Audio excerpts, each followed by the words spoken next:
থমকে আছে সমস্ত পৃথিবী। আমরা বাইরে যেতে পারছি না, আর ঘুরে বেড়ানো তো দূরের কথা। আবার কবে সুস্থ হবে? আমার একজন ফ্রেন্ড, আমি বিশ্বাস করি তিনি এখন শুনছেন, তিনি পাগল হয়ে গেছেন কক্সবাজার যাওয়ার জন্য।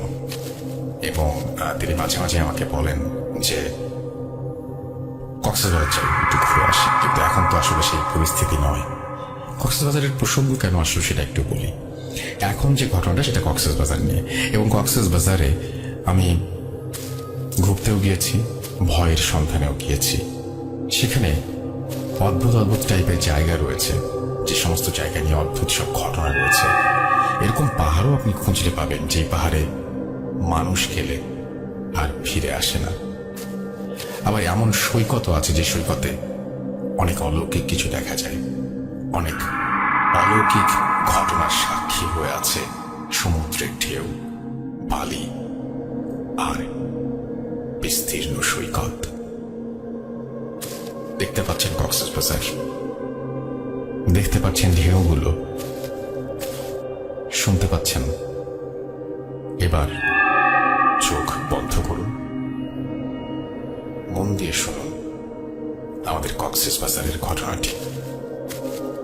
বাকি কথা পরেই বলি।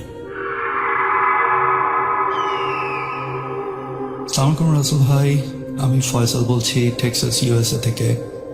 আমার ওয়াইফ সামিয়া আপনার শোয়ার অনেক বড় একজন ফ্যান এবং রেগুলার লিসনার।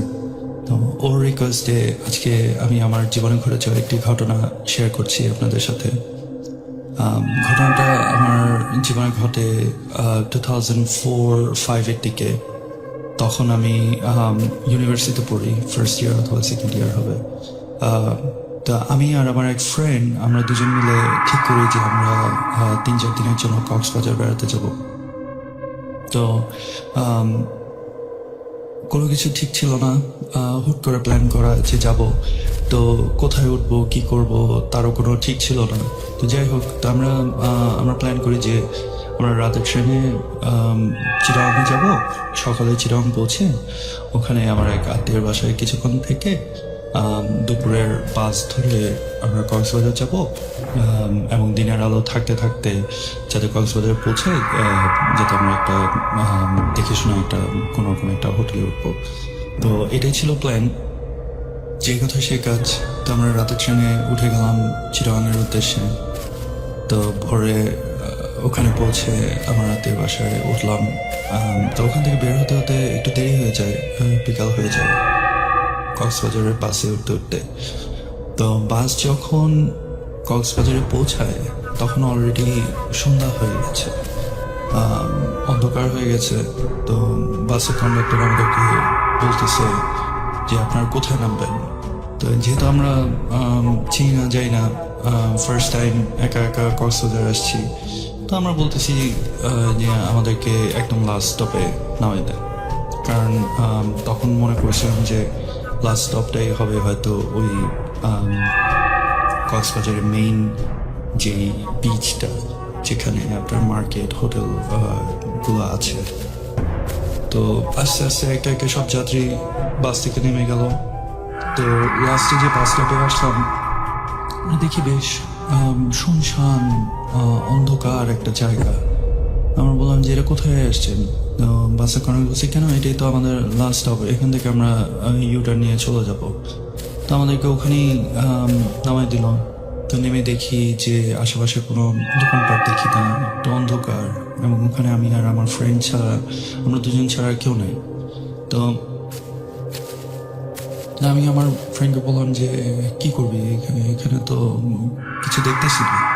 তো বলে আচ্ছা চল একটু হাঁটি, কিছু দূর গিয়ে দেখি যে কোনো দোকানপাট পাওয়া যায় কিনা, তো বা কোনো রিক্সা পাওয়া যায় কিনা। তো সেই কথা সেই কাজ। তো আমাদের হাতে ছোট ছোট দুটো সুটকেস ছিল, তো ওটা হাতে নিয়ে আমরা হাঁটা ধরলাম। কিছু দূর যাওয়ার পর দেখি যে রাস্তার পাশে একটা রিক্সা দাঁড়ায় আছে, আর রিক্সার উপরে একটা মধ্যবয়স্ক একটা লোক বসা। তো আমরা গিয়ে বললাম যে এই আমরা হোটেল পাড়ায় যাবে। তো রিক্সাওয়ালা উঠে, তো আমরা উঠলাম রিক্সায়। তো রিক্সা চলতেছে, তো রিক্সাওয়ালা বলতেছে যে কোন হোটেলে উঠবে। বললাম যে আপনাকে হোটেল পাড়ায় নিয়ে যান, ওখানে গিয়ে দেখবো কোন হোটেলে। তো পরে সে বলতেছে যে না, আমার একটা পরিচিত হোটেল আছে, ওখানে আপনারা ভালো দাম পাবেন, নতুন হোটেল এবং অনেক সস্তা। তো আমি পরে ফ্রেন্ডের দিকে তাকায় দেখলাম যে ও একটু সম্মতি দেওয়ার মতো একটু ভাব। তাহলে আচ্ছা ঠিক আছে চলে, ওখানেই চলেন। তার যেহেতু রাত হয়ে গেছে, আমাদের একটু হোটেলে উঠতেই হবে। এনিহাউ অচেনা একটা শহরে আসছি। যাই হোক, তো রিক্সাওয়ালা রিক্সা চালা যাচ্ছিল। তো আমি রাস্তাটা একটু বিবরণ দিই আসল ভাই। আমরা যে রাস্তা ধরে যাচ্ছিলাম সেখানে কোনো ল্যাম্পপোস্ট ছিল না, অন্ধকার একটা রাস্তা। হাওয়েভার আমরা আমাদের বাম পাশে রিক্সা যাচ্ছিল, যখন বাম পাশে একটু ঝাউবনের ফাঁকে আমরা সমুদ্র দেখছি, যে সমুদ্র দেখা যাচ্ছে ওই রাস্তা থেকে। তো আমরা খুব এক্সাইটেড যে ফাইনালি এত দূর এসে সমুদ্র দেখা হলো। তো খুশি মনে আমরা যাচ্ছিলাম রিক্সায় করে। তো রিক্সা ওই সমুদ্রের পাড় ধরে রাস্তা দিয়ে যেতে যেতে প্রায় 15-20 মিনিট যাওয়ার পরে সে একটা রাইট টার্ন নেয়। রাইট টার্ন নিয়ে একটা গলির ভিতর ঢোকে। তো গলির ভেতর ঢোকার একটু পরেই সে একটা বিল্ডিংয়ের গেটের সামনে এসে থামে, বলে যে এটাই হোটেল। আমরা দেখি যে বেশ নতুন একটা বিল্ডিং, সামনে একটা মেইন গেটটাও নতুন চকচক করছে। হোটেলে কোনো নাম বা নেম প্লেট কিছু ছিল না। তো রিক্সাওয়ালাটা ওই গেটটা খুলে রিক্সা নিয়ে ভিতরে ঢুকে সামনে একটা বিল্ডিং, আপনার 4 তলা বিল্ডিংয়ের মতো, ওখানে নিচে আপনার রিক্সাটা রাখে। তো আমরা নামার পরে ওকে ভাড়াটা দিয়ে দিলাম, দিয়ে আমরা রিসেপশনে গেলাম। গিয়ে দেখি যে আশেপাশে কোনো লোকজন না। তো ওখানে শুধু একটা লোক ফ্রন্ট ডেস্কে বসা, স্যান্ডো গেঞ্জি পরা, খুবই আনপ্রফেশনাল, খুবই ক্যাজুয়াল। আমরা বললাম ভাই আপনার এখানে রুম হবে? তো লোকটা আমাদের দিকে তাকায়, একটু অবাক, মনে হলো যে একটু অবাক হয়ে গেল আমাদের দিকে তাকায়। তো বলতেছে যে আপনারা কয় রাত থাকবেন? মনে হল যে আমরা 2 রাত থাকবো, রুম আছে নাকি? তো সে বলতেছে যে হ্যাঁ আছে। তা বললাম যে আচ্ছা ঠিক আছে, তো আগে আমাদের রুম দেখান, তারপরে আমরা ঠিক করি যে কেমন, আগে রুমটা দেখে নিই, আর ভাড়া কত এগুলো আগে আপনার জানান। তো সে বলতেছে যে আচ্ছা ঠিক আছে, তাহলে রুম দেখে নেন, তারপরে ভাড়া নিয়ে আমরা কথা বলবো। তো সে বের হয়ে বলতেছে যে আসেন, এলিভেটরের দিকে নিয়ে গেল। তো বলতেছে যে আপনারা আপনাদের লাগেজ রেখে আসেন। হ্যাঁ, লাগেজ নিয়ে খামোখা টানাটানি করবেন, লাগেজটা রেখে আসেন। তা আমি আমার ফ্রেন্ডদের তাকালাম। ও বলতেছে যে না না না, লাগেজ রাখবো না, লাগেজ আমাদের সাথেই থাকবে। তো অলরেডি আমরা ওই লোককে দেখে একটু ম্যাচ খারাপ হয়ে গেছি যে কি ব্যাপার, হোটেলে আসলাম, এখানে হোটেলে কোনো লোকজন নাই, যে বসার সে আবার জামা কাপড় ঠিক মতো গায়ে নেই, কোথায় আসলাম এটা। তো এখন যাই হোক, তো সে আমাদেরকে এলিভেটরে করে উপরে নিয়ে গেল রুম দেখানোর জন্য। আমরা 3rd ফ্লোরে আমরা নামার পরে সে একটা রুমের দরজা খুলে বলে কি যে আপনাদের রুমটা ভিতরের, এই রুমের ভিতর দিয়ে গিয়ে আরেকটা দরজা আছে, ওই দরজার ভিতরে যে রুম, সেই রুমটা হচ্ছে গিয়ে আমাদেরকে দিবে। তো এটা শুনে আমরা দুজনেই খুব খটকা লাগলো, কি ব্যাপার, রুমের ভিতর রুম, এটা আবার কি? যাই হোক, তো সে রুমে নক করে রুমের দরজা খোলে। তো দরজা খোলার পর আমরা ভিতরে উঁকি মেরে দেখি যে ওই রুমের মধ্যে একটা ফ্যামিলি বসে, তার একটা মধ্যবয়স্ক একজন লোক, একটা মহিলা, আর 7-8 বছরের একটা বাচ্চা, একটা ছেলে। এরা বিছানার উপর বসা, 3জনই আমাদের দিকে তাকায় আছে এবং এক দৃষ্টিতে তাকায় আছে। 3জনই, কেউ কোনো কথা বলতেছে না, আমাদের দিকে জাস্ট ঠায় তাকায় আছে। এখন ওই রিসেপশনের লোকটা বলতেছে যে ওই ভিতরের রুমে যান, ওই রুমের ভিতরে হচ্ছে গিয়ে আপনাদের রুমটা। তা এখন এখন আমি আমার ফ্রেন্ডের দিকে তাকাই, ও আমার দিকে তাকায়, এবং দুজনে কেউই ইচ্ছা করতেছে না যে এই রুমের ভিতর দিয়ে যাবো। এখানে একটা ফ্যামিলি বসা, সবাই তাকায় আছে, এর ভিতরে আবার আরেকটা রুম, ওই রুমটা হবে হচ্ছে আমাদের, মানে অলরেডি একটা নেগেটিভ একটা ভাইব পাওয়া শুরু করতেছিলাম যে সামথিং ইজ ইন রাইট।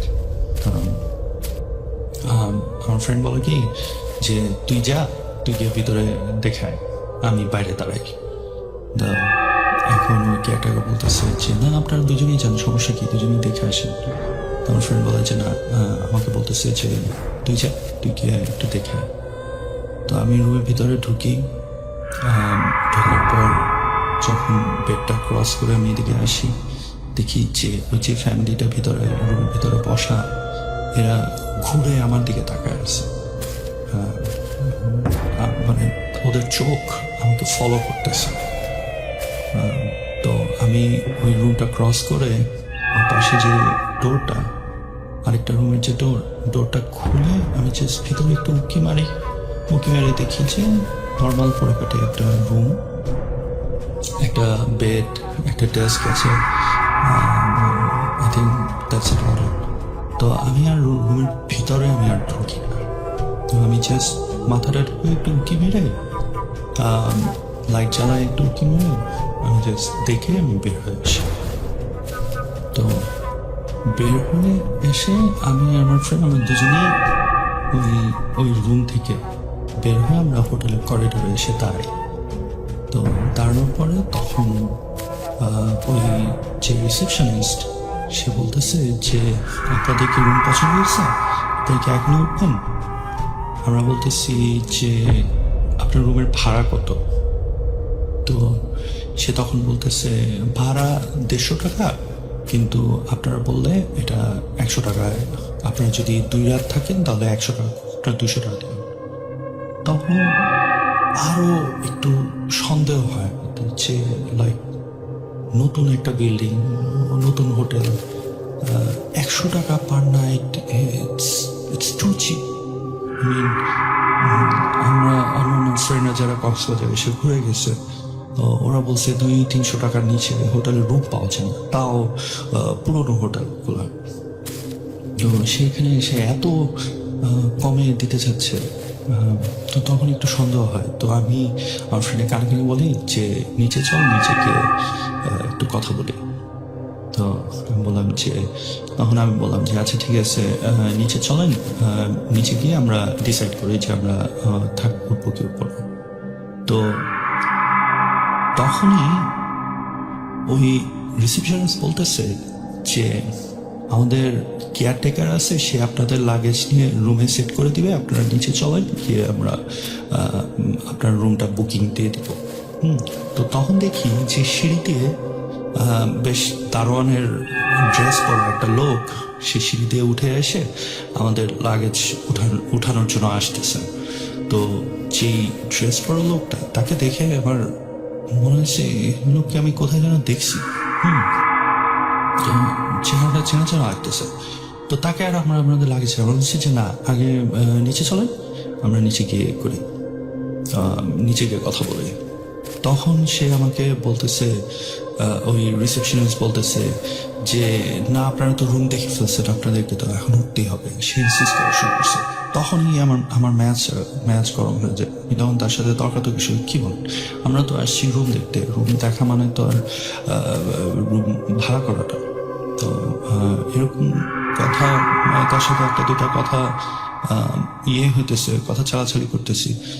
তখনই আমার হঠাৎ খেয়াল হলো যে আরে, এই যে কেয়ারটেকারের পোশাক পরা যে লোকটা, এটা তো আপনার সে রিক্সাওয়ালা ছিল যে আমাদেরকে নিয়ে আসছে। তখন আমার ফ্রেন্ড আমাকে আবার কানে বলতেছে যে আমার ভালো লাগতেছে না, চলে যেতে বের।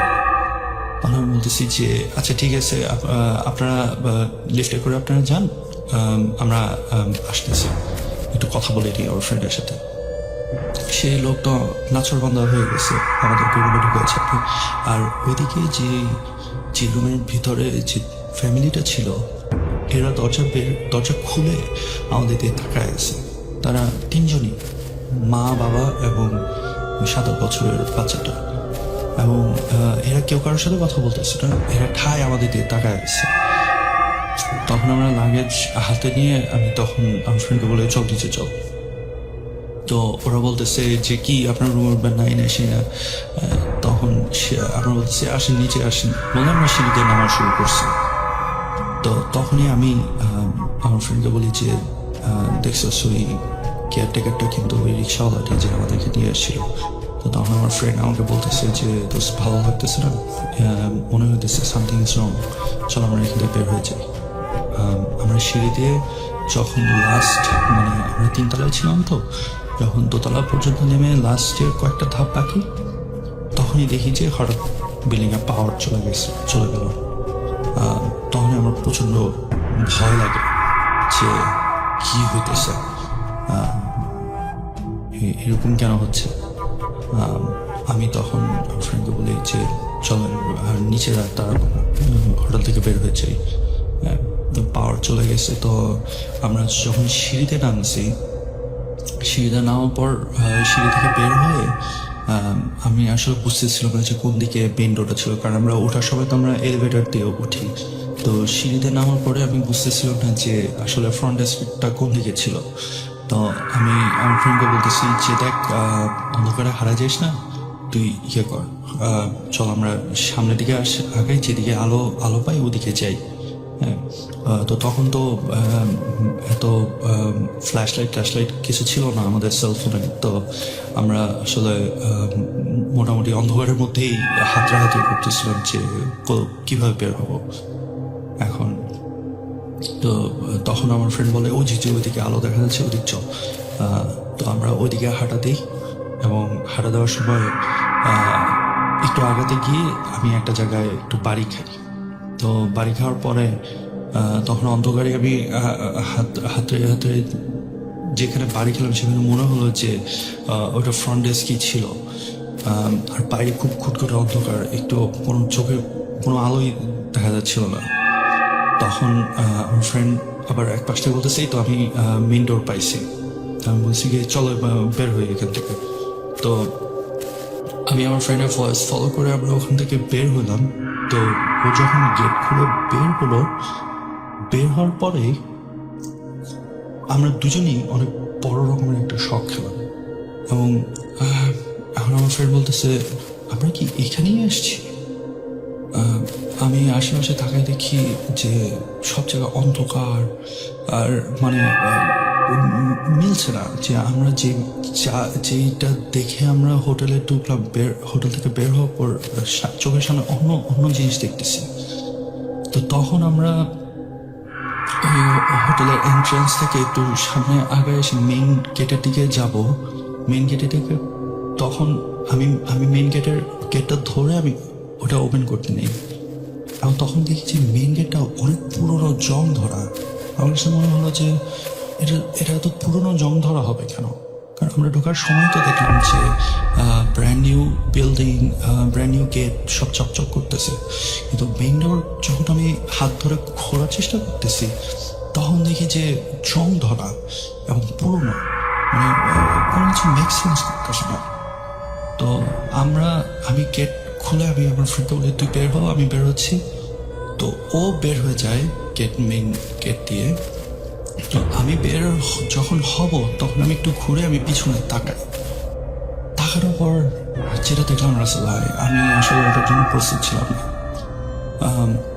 দেখি যে আমরা যে বিল্ডিং থেকে বের হয়েছি সেটা আসলে কোনো 4 তলা হোটেল বিল্ডিং ছিল না, এবং ওটা কোনো নতুন কোনো কনস্ট্রাকশনই ছিল না। এটা একটা পুরোনো একটা ভাঙাচোরা একটা বাড়ি, এবং পুরোনো বলতে বেশ পুরোনো, যে জায়গায় ইট বের হয়ে আসছে, প্লাস্টার খসে পড়ছে, এরকম বাড়ি। এবং ঠিক যেই জায়গা থেকে, যেই ডোর থেকে হোটেলের মেইন এন্ট্রান্স থেকে আমরা বের হয়ে আসছি, সেখানে ওই কেয়ারটেকারটা দাঁড়ায় আমাদের দিকে তাকায় ছিল। আমি আমার ফ্রেন্ডের দিকে তাকায় আমি বলতেছি তোরতে।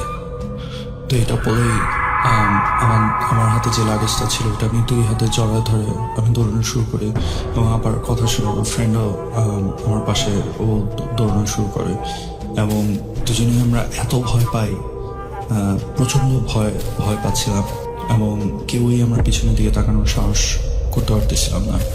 তো আমরা দৌড়াই আমরা গলি থেকে বের হয়ে আসি।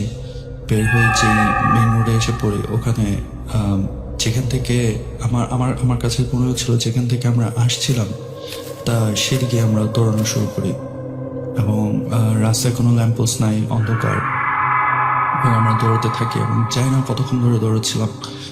একটা সময় দেখি অন্য পাশ থেকে একটা হেডলাইটের আলো আসতেছে। তো কাছাকাছি আসার পর দেখি যে একটা টেম্পো। তো আমরা হাত উঁচা করে হাত নেড়ে নেড়ে টেম্পোটাকে থামাই এবং ওখানে ওই লোকরা বলে যে ভাই আমাদেরকে একটু হেল্প করেন, আমরা আমরা আসলে প্রচণ্ড ভয় পাইছি, আমরা একটা জায়গা থেকে বের হয়ে এসেছি। তখন টেম্পোলা বলতেছে কি হয়েছে ভাই? আমি বলছি যে আপনি আমাদেরকে কি একটু হেল্প করতে পারেন, যে আমাদেরকে একটু কাছাকাছি কোনো লোকালয়ে আমাদেরকে নিয়ে যান। তখন বলতেছে যে লোকালয় বলতে কোথায় যাবেন?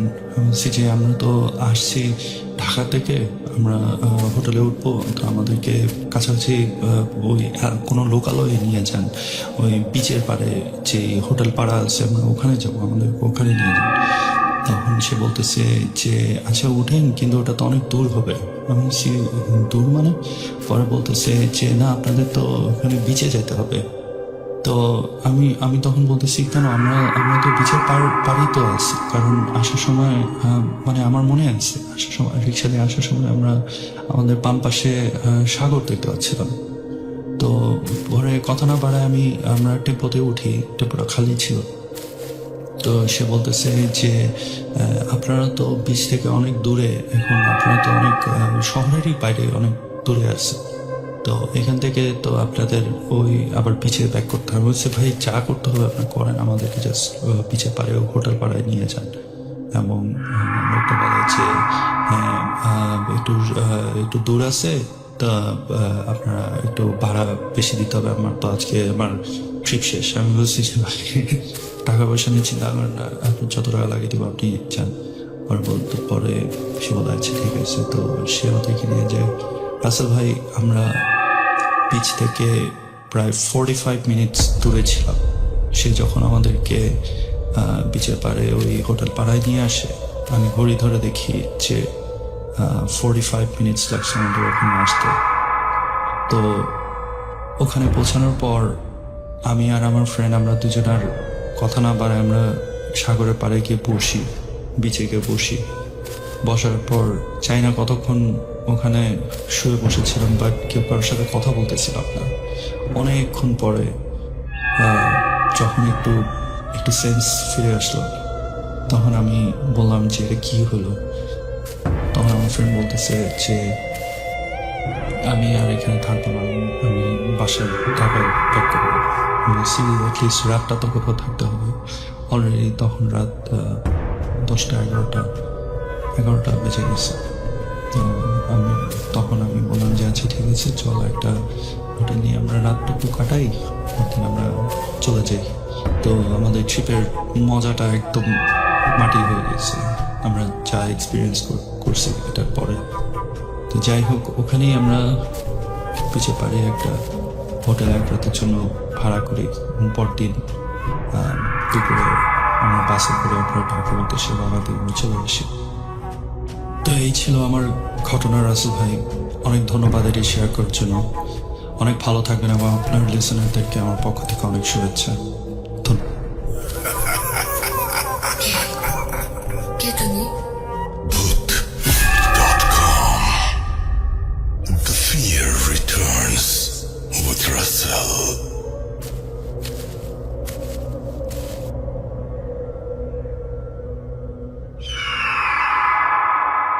আরও একবার আপনাদের সবাইকে স্বাগত জানাচ্ছি, আমি রাসেল এবং শুনছেন ভূত.com। আজকে 22তম এপিসোড চলছে স্বাধীন মিউজিক অ্যাপে।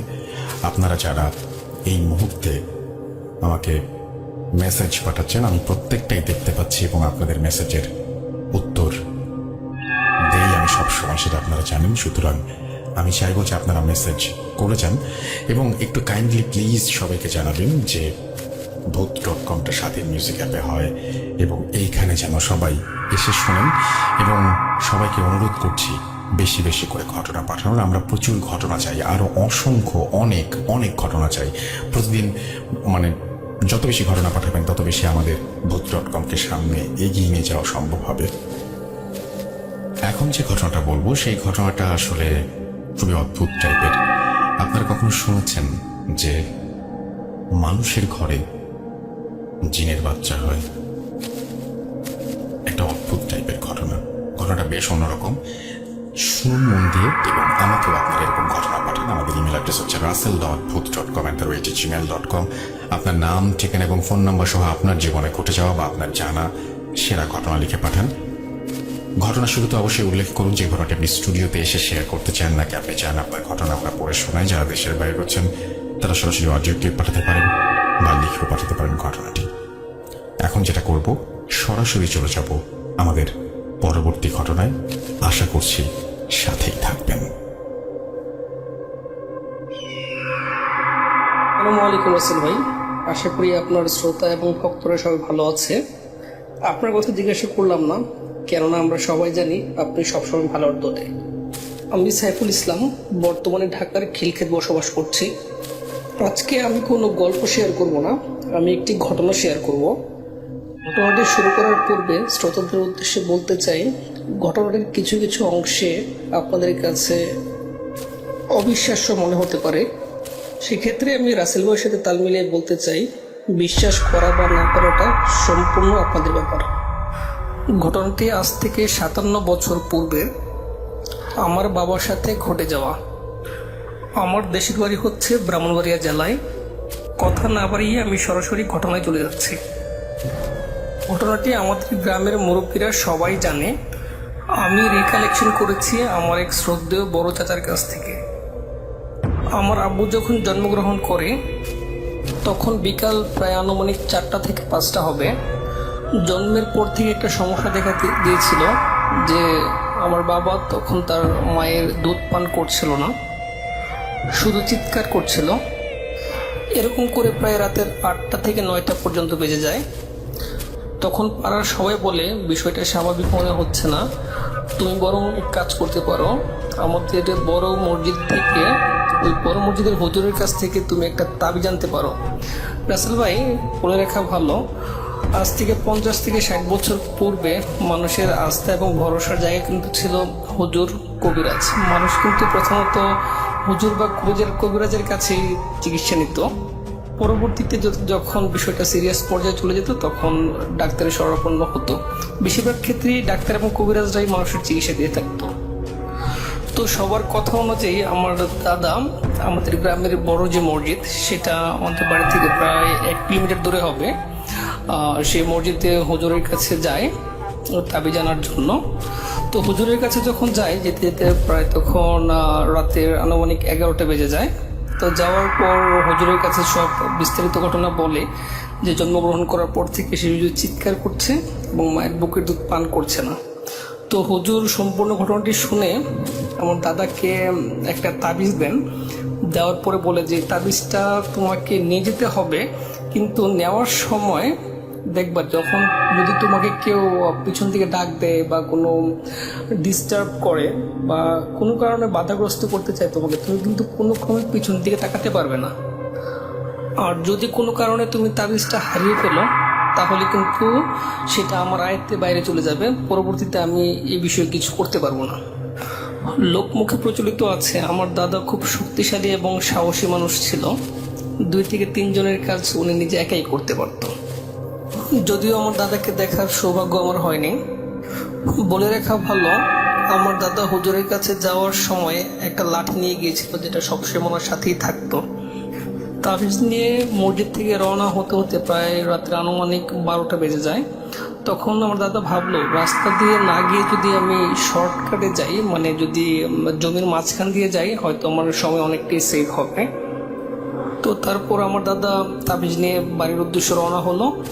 বাড়ির উদ্দেশ্যে রওনা হওয়ার পর যখন মাঝ বরাবর যখন আসলো, বাড়ি এবং মসজিদের মাঝ বরাবর, তখন পিছন দিক থেকে অনেক কোলাহল, চিৎকার চেঁচামেচি, অনেক কোলাহল শুরু হলো।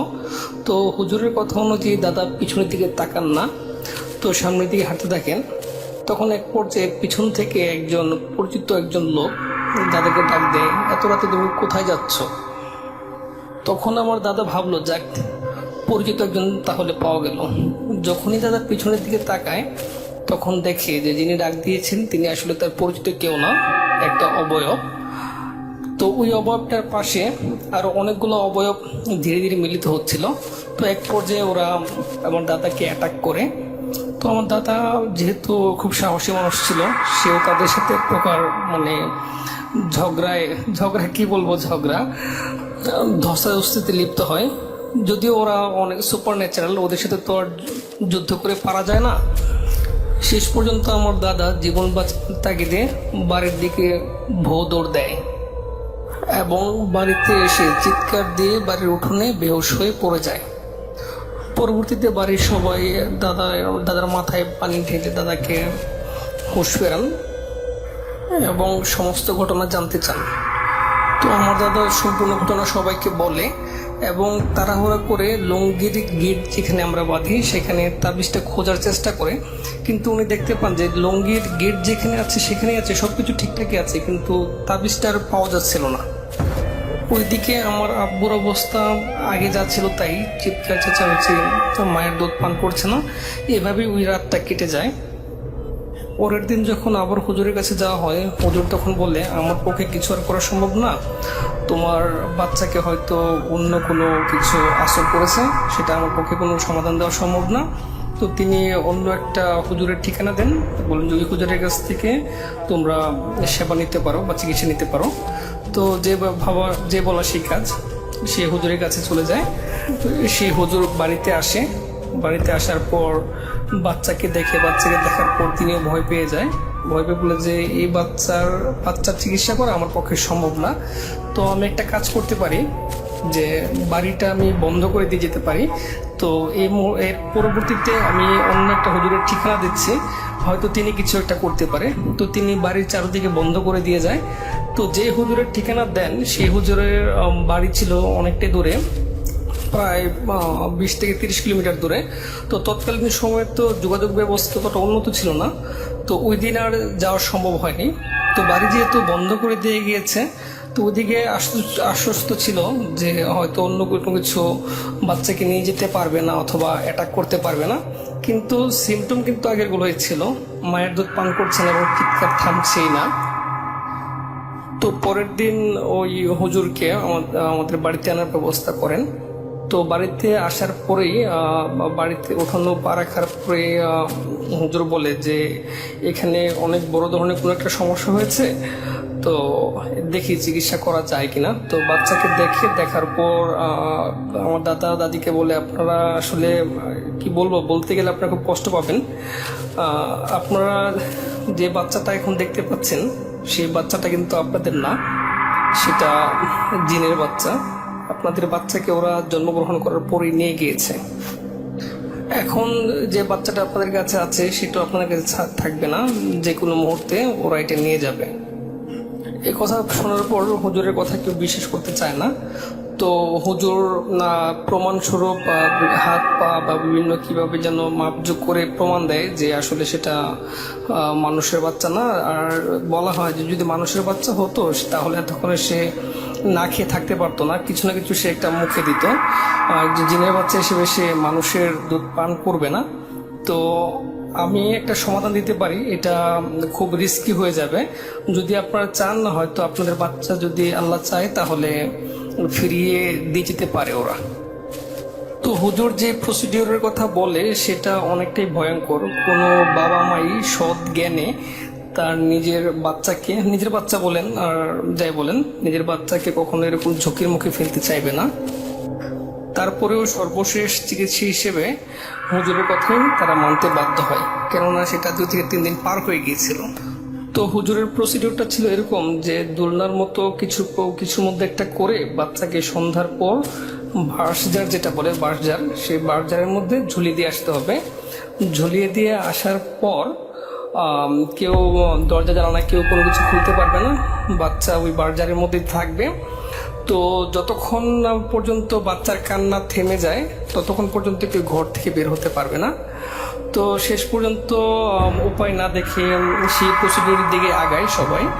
তো সন্ধ্যার দিকে একটা দোলনার মতো করে আমার বাবাকে সেই বাঁশঝাড়ের মধ্যে ঝুলিয়ে দিয়ে আসা হয়। তো দর্শকদেরকে, শ্রোতাদেরকে আগে বলেছিলাম এই বিষয়টা আপনাদের কাছে একটু অবিশ্বাস্য মনে হতে পারে, তো এটাই ছিল বাস্তব। তো ঝুলিয়ে দিয়ে আসার পর তো আমার দাদি এবং দাদা ওরা তো খুব কান্নাকাটি, যে নিজের বাচ্চা বাঁশঝাড়ের মধ্যে কান্নাকাটি করছে, এটা কীভাবে মেনে নেওয়া আসলে অনেকটা কষ্ট করছিল। তো এভাবে অপেক্ষার প্রহর গুনতে থাকে যে কখন বাচ্চার কান্নার আওয়াজ কমবে। তো কান্নার আওয়াজ তো ওরা শুনতেই পাচ্ছিল ঘর থেকে, কিন্তু হুজুরের নির্দেশ অনুযায়ী, হুজুর বাড়িতেই ছিল, হুজুরের নির্দেশ অনুযায়ী দরজা জানালা কেউ খুলে নেয়। তো আনুমানিক রাত 12টা কি 1টার দিকে হঠাৎ করে কান্নার আওয়াজ থেমে যায়। তো হুজুরকে বলা হয় যে এখন তো আমরা কান্নার আওয়াজ শুনতে পাচ্ছি না, এখন কি আমরা বাচ্চাটাকে আনতে পারি কিনা? হুজুর বলে যে হ্যাঁ, এখন আপনারা আনতে পারেন। তো বেঁচে আছে কিনা মরে আছে সেটা যায় না, যদি বেঁচে থাকে তাহলে নিশ্চিত ধরে নেবেন যে আপনাদের বাচ্চাটাকে ওরা ফিরিয়ে দিয়ে গিয়েছে। তো 12টার পরে যখন কান্না থেমে গেল তখন তাড়াহুড়া করে সবাই যায় এখানে, গিয়ে বাচ্চাটাকে নামিয়ে এনে তখন দেখা যাচ্ছে যে বাচ্চাটা জীবিত আছে, নড়াচড়া করছে কিন্তু কান্না করছে না। তো যখনই মায়ের কাছে আনা হয় বা মানে আমার দাদির কাছে যখন আনা হয় তখন সে স্বাভাবিক বাচ্চাদের মতোই দুধ পান করতেছে, মানে কোনো কান্নাকাটি করতেছে না, অনেকটাই সুস্থ। তো আমরা সবাই মনে করেছিলাম ঘটনাটা হয়তো এখানে হয়তো শেষ, কিন্তু ঘটনাটা এখানে শেষ হয়নি। ঘটনাটা আরেকটু সামনের দিকে এগিয়ে যায়, যেটা আমাদের জীবনের উপর অনেকটা বড় ইম্প্যাক্ট তৈরি করে। আমাদের জীবনের উপর ইম্প্যাক্ট তৈরি করে অনেক বছর পর। আমার বাবার শৈশব কৈশোর সব ঠিকভাবে ছিল। তো যখন আমার বাবা যখন বিয়ে করার পর আমার বড় বোন হয়, বড় বোন হওয়ার পর থেকে সমস্যাটা দেখা দেয়। সেটা হচ্ছে আমার বাবা হঠাৎ করে একদিন নিখোঁজ হয়ে যায়।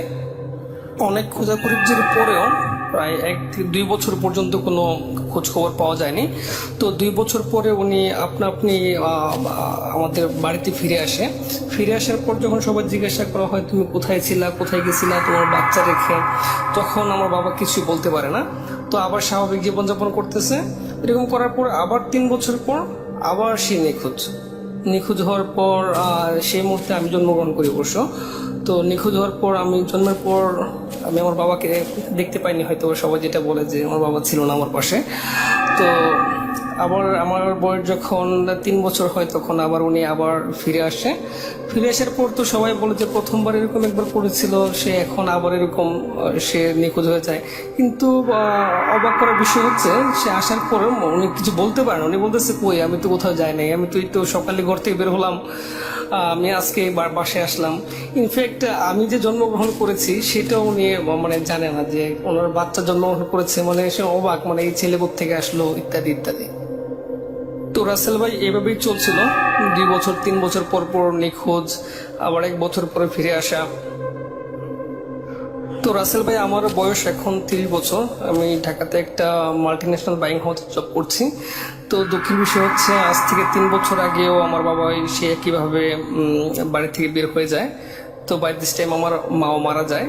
তো বের হয়ে যাওয়ার পর আমরা ভেবেছিলাম হয়তো 1-2 বছর পর হয়তো আবার ফিরে আসবে আগের মতোই, কিন্তু আজকে প্রায় অনেক দিন হয়ে গেল বাবার কোনো খোঁজ খবর পাচ্ছি না। তো এখন পর্যন্ত আমরা সেই অপেক্ষায় আছি, হয়তো সে আবার ফিরে আসবে। নিখোঁজ সংবাদ দিয়েছি আমি পত্রিকায়, হয়তো আগের দিনে পত্রিকার মধ্যে কোনো সংবাদ দেওয়া হতো না, কিন্তু আমি দিয়েছি, কিন্তু কোনো রেসপন্স পাইনি। তো আপনাদের সবার কাছে দোয়া চাইছি যেন আমি আমার বাবাকে আবার ফিরে পাই। vote.com দীর্ঘজীবী হোক। রাসেল ভাই আপনাকে অসংখ্য ধন্যবাদ।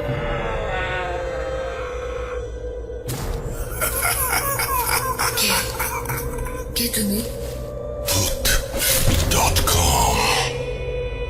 The fear returns with Russell. আমি জানি আপনাদের কাছে ঘটনার কোনো অভাব নেই, এবং এই সময়টা গেলে তো আর এই সময়টা আসবে না, পরে আবার ব্যস্ত হয়ে যাবেন। তার আগে আপনার জানা আপনার প্রিয় ঘটনাগুলো পাঠিয়ে দিন আমার কাছে, এবং ঘটনা পাঠানোর অ্যাড্রেস তো ওইটাই, russell.booth.com@gmail.com আপনার নাম, ঠিকানা এবং ফোন নাম্বার সহ আপনার জীবনে ঘটে যাওয়া বা আপনার জানা সেরা ঘটনা লিখে পাঠান আমাকে। ঘটনার শুরুতে অবশ্যই উল্লেখ করুন যে ঘটনাটা আপনি স্টুডিওতে এসে শেয়ার করতে চান, নাকি আপনি চান আপনার ঘটনা আমরা পড়ে শোনাই। যারা দেশের বাইরে রয়েছেন তারা অডিও ক্লিপ পাঠাতে পারেন, যারা দেশে আছেন তারা অডিও ক্লিপ পাঠাতে পারেন। এখন সবাই অডিও ক্লিপ পাঠাতে পারেন, কারণ সময়টাই এমন। এবং আমি চাইবো যে আপনারা ঘরে থাকেন, আমি কখনোই চাইবো না যে আপনারা আমার জন্য বেরিয়ে এসে স্টুডিওতে এসে আমার সাথে কথা বলুন। না, দরকার নেই, এখন সেই সময় নয়। আমরা আপনাদের ঘটনা চাই, সেটা সবচাইতে বড় কথা। এবং সেই ঘটনার জন্য আমি প্রতি মুহূর্তে আপনাদের কাছে ফিরে আসব। এবং প্রতি সপ্তাহে এই যে ফিরে আসা, এই যে আপনাদের কাছে আসা, ঘটনা চাওয়া এবং ঘটনা শোনানো, এ শুধু সম্ভব হচ্ছে আপনি ঘটনা পাঠাচ্ছেন বলে এবং আমি আপনাকে ঘটনা শোনাচ্ছি বলে। এখন যে ঘটনাটা শোনাবো সেটি খুব অদ্ভুত টাইপের একটা ঘটনা। আপনারা, আমি জানি না যে কখনো জিন পরি কতজন বিশ্বাস করেন। জিন তো অনেকে বিশ্বাস করেন, পরি ব্যাপারটা সম্পর্কে আপনাদের কি ধারণা একটু আমাকে জানাবেন। এখনকার ঘটনাটা পরি নিয়ে, চলুন শুনে আসি। আসসালামু আলাইকুম, আমি মোহাম্মদ আরফত হোসেন বলছিলাম রাজশাহী বিভাগের জয়পুরহাট জেলা থেকে। আসলে আমার থানার নাম হচ্ছে খেতলাল থানা এবং খেতলাল থানার বড়তলা ইউনিয়নের বাসিন্দা আমি বর্তমানে এইচএসসি পরীক্ষার্থী রাজশাহী একটা কলেজে পড়ি, কিন্তু এই কোভিড-19 পরিস্থিতির কারণে আমাদের পরীক্ষাটা পোস্টপোন হয়ে গেছে। আসলে খুব একটা অলস সময় পার করতেছি। তারপর অনেকদিন থেকেই ভাবছিলাম আমার এই ঘটনাটি food.com-কে বলি। কেন জানি একটা অলসতার কারণে রেকর্ড করা হচ্ছিল না, আর পাঠানোর তেমন একটা তাড়া হচ্ছিল না। তবে আজকে মনে করলাম একটা গল্প পাঠিয়ে দিই। আসলে গল্প নয়, এটা আমার নিজের চোখে দেখা একটা ঘটনা, আমার দাদার ঘটনা। তো বলে রাখি, আমার দাদা বছর 3 হলো মারা গিয়েছেন। আল্লাহ ওনাকে জান্নাতবাসী করুক। আপনারা সকলেই দোয়া করবেন আমার দাদার জন্য। সরাসরি ঘটনায় চলে যাচ্ছি। ঘটনাটা শুরু হয়েছিল আমার দাদার জন্মের সময় থেকে। আসলে আমার দাদার যখন জন্ম হয় তখন আমাদের ফ্যামিলিটা অনেক রিচ ছিল। আসলে খুব সম্ভ্রান্ত একটা ফ্যামিলি ছিল, সরকার ফ্যামিলি। তো আমাদের বাড়ি আগে যেখানে ছিল এখন ওখানে নেই, এখন অন্য জায়গায় আমরা উঠে চলে আসছি। সেই বাড়িতে প্রথম দিকে ঘটনা হতো কি, আমার দাদা যখন ছোট ছিল দোলনাতে যখন রাখতো দাদাকে, হয়তো দোলনাতে রাখার পরে কেউ কোনো কাজ করতে গেল, আশেপাশে কেউ নাই, সেই সময় হুট করে এসে দেখা যেত যে দোলনাও নেই, আমার দাদাও নেই। তো অনেক খোঁজাখুঁজি করা হতো আশেপাশে সব জায়গাতে, বাড়িতে কোথায় গেল, দোলনাও নেই, বাচ্চাও নেই, এরকম একটা সিচুয়েশনে। তবে আমাদের বাড়ির পাশে, আগের বাড়ির কথা বলছি যেখানে আমার দাদারা ছিলেন, সেই বাড়ির পাশে খুব ঘন একটা জঙ্গল ছিল। আসলে সেই জঙ্গলটার ভিতরে তেমন কেউ যেত না। অনেক আগের কাহিনী, বুঝতে পারতেছেন, অন্তত 60 বছর আগের মতো হবে। সেই জঙ্গলের ভিতরে বাচ্চার কাঁদে সাউন্ড পাওয়া যেত। সেখানে খোঁজ নিয়ে ভালো করে খুঁজে খুঁজে দেখা যেত যে জঙ্গলের মধ্যে বাঁশঝাড়ের ভিতরে সেই দোলনা সহ সে শিশুটি, অর্থাৎ আমার দাদা, সেখানে আছে। এইরকম ঘটনাটি অনেক ঘটতো। মাঝে মধ্যে দেখা যেত যে আমার দাদা সেখানে বাড়িতে দোলনায় রাখা হয়েছে, কিন্তু দোলনাতে নাই, জঙ্গলের ভিতরে দোলনা সহ ওখানে দোল খাচ্ছে। তারপরে এর পাশাপাশি আর কিছু ঘটনা ঘটতো। মনে করে ধরেন যে বাড়িতে বাক্সের ভিতরে তো অনেক কাপড় চোপড় সহ বা কাগজপত্র আছে, হুট করে সেখানে আগুন ধরে যেত। সেই আগুন ধরে যাওয়ার পরে সেখানে পানি দিলেও সে আগুন লিখতো না। এমন সিচুয়েশন হতো যে কাপড় চোপড়ে আগুন সব পানিতে ফেলাই দেওয়ার পরে পানিতেও আগুন ধরে যেত। এরকম একটা সিচুয়েশন ছিল। তো যাই হোক, এইরকম কিছু অদ্ভুত কারণ, তখন আসলে অ্যাকচুয়ালি কারণটা জানা যাইতো না। এরকম অদ্ভুত ঘটনার কারণে সেখান থেকে বাড়ি চেঞ্জ করে আমার দাদার বাবারা অন্য জায়গায় নিয়ে এসে বাড়ি করে। এরপর কাহিনী আমি বলি, আমার নিজের চোখে দেখা যায় কাহিনীগুলো। আমার দাদা আসলে আমাকে খুব ভালোবাসতেন, প্রচুর ভালোবাসতেন। আমি আমার দাদাকে খুব মিস করি। আমার দাদা আমাকে অনেক গল্প শোনাতেন। তবে আমাদের নিজের চোখে যে ঘটনাগুলো দেখা, মাঝে মধ্যে দেখা যেত আমাদের বাড়িতে এত সুন্দর একটা গন্ধ, এত সুন্দর গন্ধ যেটার কথা আসলে আমি আপনাদের বলে বোঝাতে পারবো না। তো এই গন্ধটা কিন্তু সব সময় হতো না। ও সরি, একটা কথা আপনাদের বলাই হয়নি। আসলে কথাটা হচ্ছে যে আমার দাদার সঙ্গে একটা পরী ছিল। এই ঘটনাটা জানাজানি হয়েছিল আমার দাদার পরিণত বয়স হওয়ার পরে। সকলেই জানতো যে আমার দাদার সঙ্গে একটা পরী ছিল। তো এই পরীটা যখন আমার দাদার সঙ্গে দেখা করতে আসতো, অর্থাৎ আমাদের বাড়িতে আসতো, ঠিক সেই দিন থেকে প্রায় 2-3 দিন যাবৎ আমাদের বাড়িতে এত সুন্দর একটা গন্ধ হতো। এবং আমার দাদা যেই ঘরে থাকতো সেই ঘরের গন্ধ তো অনেক সুন্দর গন্ধ। যে কোনো মানুষ আমাদের বাড়িতে আসলেই সেই গন্ধ যে টের পেত এবং বুঝতে পারতো যে আমার দাদার সঙ্গে দেখা করতে এসেছিল। তো এইরকম অনেক ঘটনা আমার দাদার সঙ্গে করেছিল। আমার দাদা যখন নতুন বিয়ে করেছিল, অর্থাৎ আমার দাদিকে বিয়ে করেছিল, তখন তার শ্বশুর বাড়ির লোকজনেরা অনেক জানতো। আমার দাদা যখন শ্বশুর বাড়িতে বেড়াতে যেত, সেখানে ওনার যে শালিকা বা শালা এরকম কেউ আছেন, তারা অনেক সময় বলতো যে দুলা ভাই, আপনার কাছে নাকি পরী আছে, কিছু আমাদের দেখান। তখন আমার দাদা এরকম বলতো যে বল তোরা কি খাবি, এরকম একটা সিচুয়েশন। তখন অনেকে অনেক রকম খাবারের কথা বলতো। আমার দাদা বলতো আচ্ছা তোরা ঘর থেকে বের হয়ে যা। তো ঘর থেকে বের হয়ে যাওয়ার এই 5-10 মিনিটের ভিতর আমার দাদা ঘরের ভিতরই বিভিন্ন রকম খাবারের আয়োজন করতেন।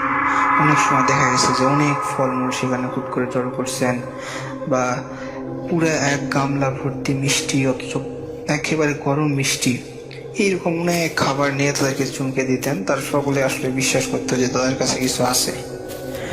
তো আরেকটা কাহিনী বলি, যেটা মূল কাহিনী হচ্ছে, সেই পরীটা আসলে আমার দাদাকে অনেক কিছু দিয়েছিলেন। প্রথম দিকে অনেক অর্থ দিয়েছিলেন।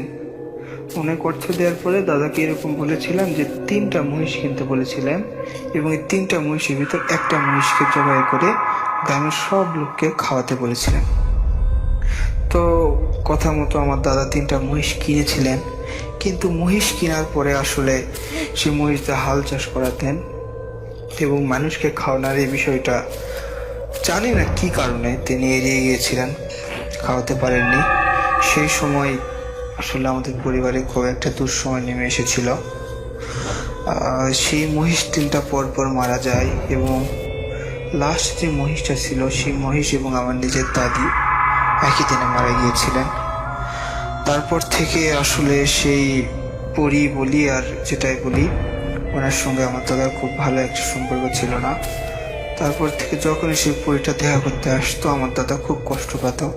মানে ঘুমের ভিতরে অচেতন অবস্থায় থাকতো, কিন্তু হাত পা সব ছাড়াছাড়ি করতো। আশেপাশে দেওয়ালে অনেক সময় পা হাত দিয়ে লাগতো, হাত টাত কেটে যেত। আমরাই যখন দাদার এরকম সিচুয়েশন হয়, আমরাই পাশে বসে হাত পা সব চিপে ধরে নিয়ে থাকি। অথচ বৃদ্ধ একটা লোকের হাত পায়ে যে এত শক্তি হতে পারে সেটা আসলে আপনাদের বলে বোঝানো পারবো না।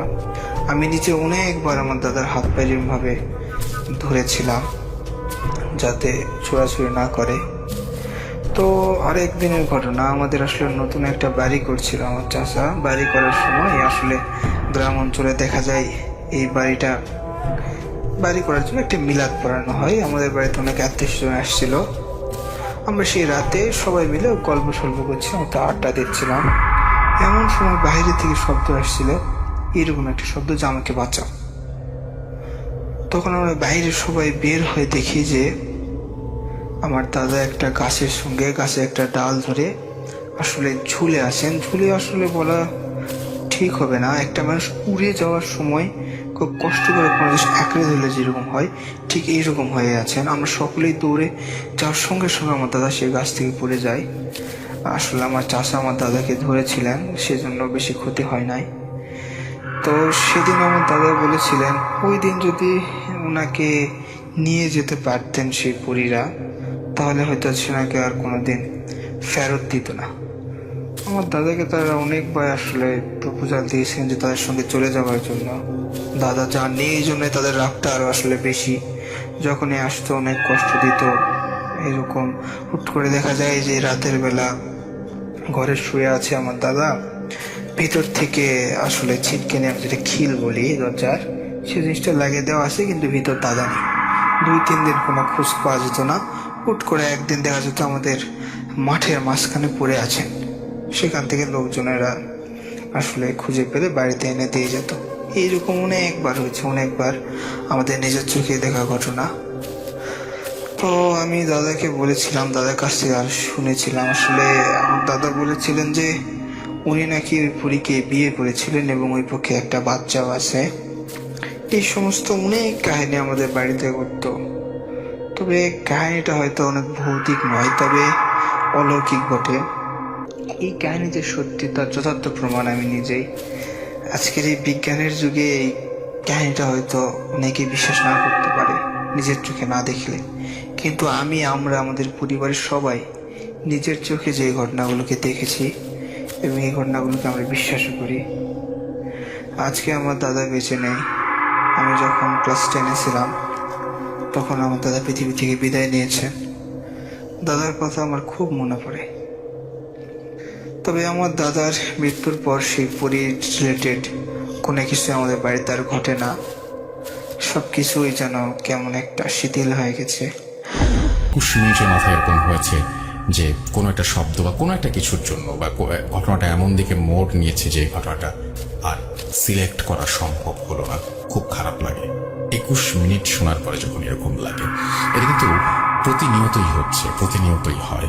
সুতরাং আমার দিকটা একটু বুঝবেন এবং আমি আশা করবো যে আপনারা ঘটনা পাঠানো কোনোভাবে বন্ধ করবেন না এটা ভেবে যে আমার ঘটনা তো পড়া হবে না। না, আপনার ঘটনা অবশ্যই পড়া হবে, সেটা অন এয়ারে যাক আর না যাক। আমি যে পড়বো এটা তো আপনি মোটামুটি নিশ্চিত।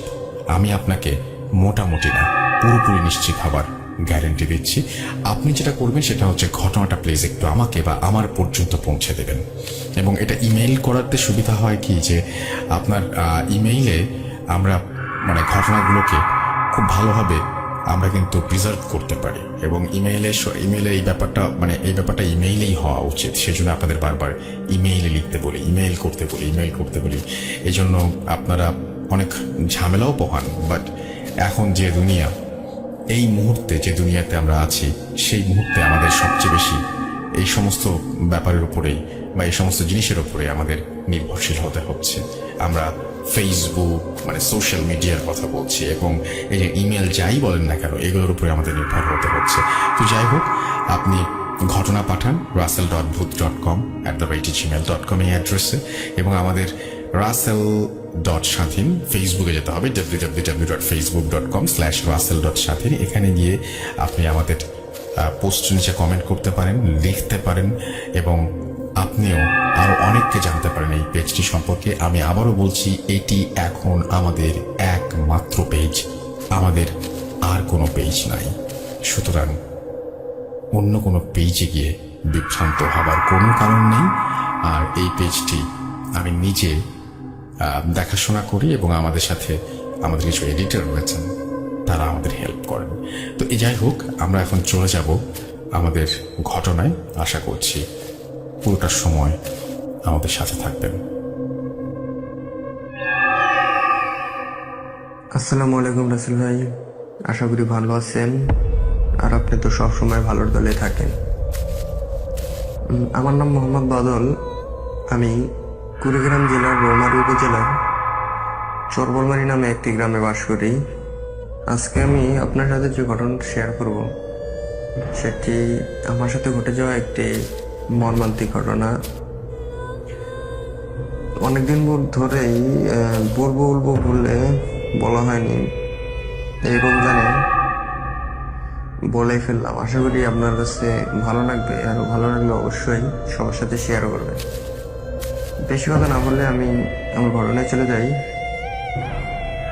আসলে ভাই, আমার সাথে ঘটনাটা ঘটে 2015 সালের আগস্ট মাসে, যখন আমি ক্লাস 5-এ পড়ি। ক্লাস 5-এ পড়ায় সামনে সমাপনী পরীক্ষা ছিল এবং সমাপনী পরীক্ষা থাকায় আমাদের স্কুলে রাতে কোচিং করানোর সিদ্ধান্ত নেয়। কোচিং করানো মানে সন্ধ্যা 6টা থেকে রাত 10টা পর্যন্ত।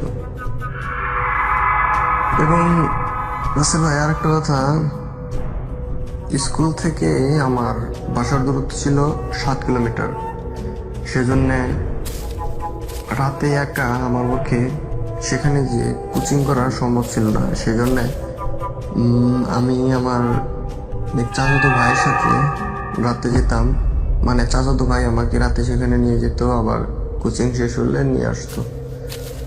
কিছুদিন যাওয়ার পর রাসেল ভাই সে একটা শাখা থেকে পড়ে গিয়ে তার বলা চলে একটা পা ভেঙে যায়। সেজন্য আমার পক্ষে আর তার কোচিংয়ে মানে স্কুলে যাওয়া সম্ভব হয় না। সেজন্য আমি আর কিভাবে স্কুলে যাই। সেজন্য আমরা স্কুলে কয়েকজন বন্ধু মিলে সিদ্ধান্ত নিলাম যে আমরা স্কুলে কোনো একটা রুমে থেকেই কোচিং করব যতদিন কোচিং চলছে। এজন্য আমরা আমাদের স্কুলের প্রধান শিক্ষককে অনুরোধ করলাম এবং অনেক অনুরোধ করার পরে প্রধান শিক্ষক রাজি হলেন কারণ আমরা ছিলাম স্কুলের বলা চলে অনেক ভালো মানের ছাত্র। আমাদের জন্য এটুকু স্যার করবে, এটাই স্বাভাবিক। স্যার রাজি হওয়ার পরে স্যারের আমাদের স্কুলের দোতলায় একটা রুমটা ছিল এরকম যে আমাদের দোতলার ডান পাশে সবার ডানে একটা রুম ছিল। রাসেল ভাই, আমি স্কুলে যাওয়ার পর থেকে কোনোদিনও রুমটা খোলা দেখিনি, মানে সবসময় বন্ধই দেখেছি। আর কি কারণে যে বন্ধ ছিল সেটাও কোনোদিন জানতে চাইনি। স্যার আমাদেরকে রুমটা খুলে দিল। রুমটা খোলার পরে দেখলাম রুমটার মধ্যে অনেক ভাঙা বেঞ্চ, চেয়ার ইত্যাদি ইত্যাদি মানে আবর্জনা পড়ে আছে। আমরা একদিন পরেই সেগুলো সাফ করলাম, মানে পরিষ্কার করলাম। তারপরে আমরা বাড়ি থেকে 4 মতো কম্বল, খেতা, বালিশ নিয়ে গেছিলাম, সব মানে বিছিয়ে থাকা শুরু করলাম। রাসেল ভাই, আমরা মানে 3 জন বন্ধু থাকতাম, মানে সবার আর 2 জন ছিল, ওদের নাম ছিল মাজিদুল ও ফয়সাল। ওদের বাড়িও মানে অনেকটাই দূরে ছিল, সেই জন্য ওদেরও আসার প্রবলেম হতো, সেই জন্য থাকে। যেহেতু রাসেল ভাই আমরা দূরে থেকে আসছি, সেজন্য আমাদের খাওয়া দাওয়ার জন্য কোনো বাড়িতে লজিং থাকতে হতো, মানে লজিং খেতে হতো। কোচিং শেষ করে আমরা রাতে খেতে যেতাম এবং কোচিং মানে খেয়ে দিয়ে আবার এসে শুয়ে পড়তাম। রাসেল ভাই, এভাবেই আমাদের কয়েকদিন কাটলো, মানে 3 থেকে 4 দিন এভাবেই কাটলো, কোনো প্রবলেম হলো না। রাসেল ভাই, প্রবলেম শুরু হয় 4th দিন থেকে। মানে 4th দিন বলতে আমরা 3 জনে রাতে শুয়ে আছি, আমাদের হঠাৎ একটা শব্দ ঘুম ভাঙলো। শব্দটা এরকম ছিল যে মানে শব্দটা আসছিল ওই রুমের কোন এক কর্নার থেকে। শব্দটা এরকম ছিল যে কোনো বিড়ালকে যদি কেউ গলা চিপে ধরে তাকে কোনো আওয়াজ করতে না দেওয়া হয়, সেরকমই মানে বিড়াল ডাকার শব্দ। আমরা যথারীতি মানে যেহেতু আমরা রাতে কোচিং করতাম, সেজন্য আমাদের সবার কাছে টর্চ লাইট ছিল। আমরা টর্চ লাইট ধরলাম এবং ধরে দেখলাম যে একটা কালো বিড়াল, একবারে কালো, চোখ ছিল রক্ত লাল, মানে কিভাবে বলবো যে এমন বিচ্ছিরি বিড়াল জীবনে দেখিনি। এবং সে আমাদের দেখে জানালা দিয়ে লাফ দিয়ে চলে গেল। তখন অতটা ভাবিনি। আমাদের সাথে যে বন্ধু ফয়সাল ছিল, মানে সবচেয়ে বড় ছিল আমাদের মধ্যে, ওর বয়স, ও বলল, এগুলো কিছুই না, এগুলো বিড়াল টিড়াল হয়তো বাইরে থেকে আসছে, তোরা মানে শুয়ে পড়, এগুলো চিন্তা করিস না। এই জন্য আমরা মনে করো যে শুয়ে পড়লাম। আবার সকালে উঠে দেখি মানে একটা মাথায় একটা মানে জিনিস ভাবলো যে মানে খেললো যে আমরা তো দোতলায় ছিলাম আর জানলাও তো আটকানো ছিল, বিড়ালটা কিভাবে লাফ দিল, ওর কোন জায়গা দিয়ে লাফ দিল, আর যদি লাফও দেয় তাহলে দোতলা থেকে এটা কিভাবে সম্ভব। যাই হোক, অত কিছু ভাবারই নাই, সিম্পল এটা হতেই পারে। কিন্তু মানে সেটাই কি শেষ ছিল, না পরে কিছু করতে চলছে, এটা আমাদের মানে আমরা জানতাম না যে এরপরে আর কি হবে। রাসেল ভাই তারপরে প্রতিদিন আমাদের সাথে এমন অনেক ঘটনা ঘটছে যে কিরকম যে ও ছাদের মধ্যে মনে হয় অনেকজন মানুষ মানে আলোচনা করছে বা গ্যাদারিং করছে বা খাওয়া দাওয়া করছে, অথবা আমাদের এমনও মনে মনে হতো যে আমরা ওখানে থাকলে মারা যাব। মানে রাতে থাকলে আমাদের জন্য হয়তো বাইরে গিয়ে অপেক্ষা করছে, আমরা বাইরেও যেতে পারতাম না, এমন একটা অবস্থা মানে হয়েছিল রাসেল ভাই। কিন্তু রাসেল ভাই আমরা এই ঘটনাগুলো কারোর সাথে শেয়ার করতাম না, যে কয়দিন পর পরীক্ষা কি এগুলো হয়তো সেখানে শেষ হয়ে যাবে, শেয়ার করতাম না। রাসেল ভাই পরীক্ষার আর 15 দিন বাকি আছে, কোচিং চলছে। আমরা এক বন্ধু মানে তার বাড়ি চলে যায়, আমরা সেজন্য দুজনেই থাকতে হয়। একদিন রাতে আমরা দুজন শুয়ে আছি, আর শোয়া অবস্থায় দেখলাম যে মানে সেদিন রাতেও শুয়ে আছি, রাত তখন মনে হয় 11টা বাজে। আমাদের একটা মেয়ে মানে কান্নার শব্দে আমাদের ঘুম ভাঙে দুজনেরই। মানে কান্নাটা এমন ছিল যে অনেক মায়াবী সুরে কে যেন কাঁদছে, মানে ওই রুমের ওই কর্নার থেকে আসতেছে। আমরা আবার সেদিনকার মতোই মানে টর্চ লাইট মারার মতো। আমরা অনেক ছোট থাকার কারণে ক্লাস 5-এ তো ছিলাম, মানে অনেক ছোট থাকার কারণে একটু ভয় কাজ করছিল যে এটা আবার কি হয়। পরে মানে টর্চ লাইট মারার পর দেখি রাসেল ভাই মানে এটা দেখার জন্য প্রস্তুত ছিলাম না বললে চলে। মানে একটা মেয়ে সাদা কাপড় পরা, অনেক বড় বড় মানে লম্বা চুল, আমাদের উল্টো দিকে পড়ে বসে কি যেন খাচ্ছে, মানে আমরা ঠিক বুঝতে পারছি না। কিন্তু আমাদের দেখে মানে আমাদের উপস্থিত হলো, মানে টর্চ লাইট মারার সাথে সাথেই মেয়েটা এমন ভাবে মাথাটা ঘুরালো, মনে হয় যে কোনো একটা বল 360 ডিগ্রি অ্যাঙ্গেলে আমাদের দিকে মানে তাকালো। এটা দেখে তো রাসেল ভাই আমি কি বলবো, মেয়েটার মানে চোখ তো ছিলই না, মুখের মধ্যে রক্ত মানে চুয়ে পড়ছে। এটা দেখে তো মানে সেন্সলেস হয়ে পড়ে যায়। তারপরে যখন মানে আমার জ্ঞান ফেরে তখন আমি ছিলাম আমার বাড়িতে। দেখি মানে বাড়িতে শুয়ে আছি, বাবা মা বন্ধু ফয়সালও শুয়ে মানে পাশে বসে আছে, এখন কান্নাকাটি করছে মা বাবা। মানে মাকে জিজ্ঞেস করলাম যে মানে কি হয়েছে, কান্নাকাটি করতেছে। পরে বললো যে তুই এই 3 দিন থেকে অজ্ঞান হয়ে পড়ে আছিস, আমি কি বলবো তোর সাথে কি হয়েছে সেটা মানে বল। পরে আমি সবাইকে সব খুলে বলার পরে তারা মানে কি বলবো, আমি আমার বন্ধু মাজদুলের কথা বলেছি যে ওর এখন কি খবর। রাসেল ভাই আমি লক্ষ্য করিনি যে আমার শরীরে কতগুলো ব্যান্ডেজ ছিল, মানে আমি সেগুলো খেয়ালই করিনি। পরে মাজদুলের কথা জিজ্ঞেস করলাম, ওরা বললো যে ও নাকি মারা গেছে। মানে আমাকে নাকি পাওয়া যায় স্কুলের ছাদে, মানে ক্ষত বিক্ষত অবস্থায়, আর মাজদুলকে পাওয়া যায় স্কুলের পেছনে একটা জঙ্গলে মৃত অবস্থায়, মানে ওকে কেউ খাবলে খেয়েছে এরকম। সেটা শুনে আমার তো মানে বিশ্বাসই হয় না। পরে আমি নিজের শরীরের দিকে চেয়ে দেখি যে আমার এই অবস্থা, শরীরে এত ব্যান্ডেজ। আমি তো তারপর থেকে আমার 2 মাস জ্বর ছিল রাসেল ভাই, যার কারণে আমি আমার সমবনে পরীক্ষাও দিতে পারিনি সেবার। আমার জ্বর মানে না থামায় মা মানে এক বড় হুজুরের কাছে যান।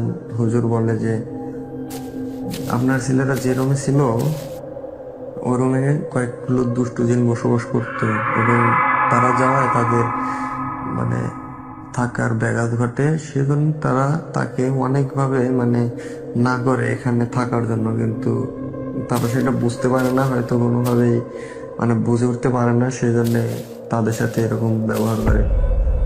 রাসেল ভাই, এই ছিল আমার ঘটনা। আশা করি আপনার ভালো লাগবে। আর কথাবার্তায় কোনো ঝামেলা হলে অবশ্যই ক্ষমা দৃষ্টিতে দেখবেন, অবশ্যই সবার সাথে শেয়ার করবেন। আর রাসেল ভাই, আমাদের এলাকায় অনেক ঘটনা রয়েছে যা আপনার কাছে শেয়ার করার মতো। অবশ্য সময় পেলে বলবো। রাসেল ভাই, আসসালামু আলাইকুম। আসসালামু আলাইকুম দিশা। কে তুমি? Bhoot.com. The fear returns with Russell.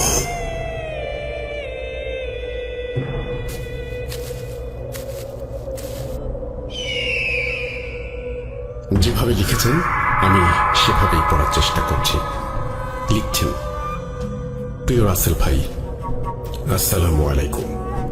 কেমন আছেন জিজ্ঞেস করবো না, কারণ আমি জানি আপনি সবসময় ভালোর দলে। আমি আপনার অনেক পুরনো একজন শ্রোতা। সেই ভূত এফএমের শুরু থেকে এখনো পর্যন্ত আপনার পাশে আছি। বেশ কিছু ঘটনা আমার জানা থাকলেও সময়ের অভাবে লেখা হয়ে ওঠে না। যেহেতু ঘটনাটি সাম্প্রতিক কালের সত্য একটি ঘটনা, তাই আজ অনেক কষ্টে সময় বের করে লিখে ফেললাম। ঢাকার বাইরে থাকায় স্টুডিওতে আসতে পারবো না বলে ক্ষমা চেয়ে নিচ্ছি, তবে ঘটনাটি পড়লে কৃতজ্ঞ থাকব। আর কথা না বাড়িয়ে সরাসরি ঘটনায় চলে যাচ্ছি। প্রথমেই ভূত.com এর শ্রোতাদের উদ্দেশ্যে বলতে চাই, ঘটনাটি খুবই সাম্প্রতিক কালের এবং একটি সত্য ঘটনা, যার সাক্ষী হাজার হাজার মানুষ।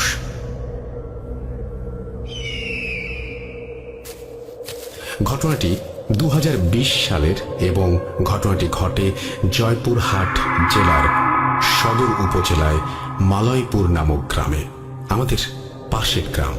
এই গ্রামটি দিয়ে বয়ে গেছে ছোট যমুনা নদীর একটি শাখা। অতীতে নদীটি বেশ প্রশস্ত থাকলেও বর্তমানে নদীটি খুব একটা বড় না। এখানে অনেক শ্রোতা আছেন যারা হয়তো জেনে থাকবেন, নদীতে কোনো কোনো স্থানে, বিশেষ করে নদী যেখানে বাঁক নিয়েছে সেরকম অনেক জায়গায় নদী অন্যান্য অংশের চেয়ে অনেক বেশি গভীর হয়, যেগুলো আমাদের অঞ্চলে দও বলা হয়ে থাকে। শুষ্ক মৌসুমে নদীতে বিভিন্ন অংশ শুকিয়ে গেলেও এই দওয়ের অংশগুলো কখনোই শুকায় না, এবং এই অংশগুলোতে লোকে বিভিন্ন রকমের গাছের ডালপালা ফেলে রাখে, যেগুলোতে প্রচুর মাছ থাকে, এবং শুষ্ক মৌসুমে স্থানীয় লোকজন এই অংশগুলোতে নেট নামিয়ে মাছ ধরে। অনেক সময় অনেকে শত্রুতা বশত এই দণ্ডগুলো বিষ প্রয়োগ করে মাছ ধরার জন্য। উল্লেখিত ঘটনা দওটিতে শুষ্ক মৌসুমে প্রায় 40 থেকে 50 ফিট পানির গভীরতা থাকে। যাই হোক, ঘটনাটি যখন ঘটে তখন বর্ষা মৌসুম প্রায় শেষের দিকে, তবে তখন নদীতে বেশ স্রোত ছিল। ঘটনাটি যেদিনের সেদিন মালাইপুর গ্রামের যুবক, তার একটা ছদ্মনাম দিয়ে দেই রহিম, তার 3 বন্ধু সাথে নৌকা নিয়ে নদীতে মাছ ধরতে যায়। নৌকা নিয়ে তারা নদীর অপর প্রান্ত, অর্থাৎ তাদের গ্রামের নদীর যে পার, তার বিপরীত পারে যায়। যেহেতু বর্ষার শেষে, তাই নদী পুরোপুরি ভরা ছিল না, তবে নদীতে স্রোত ছিল।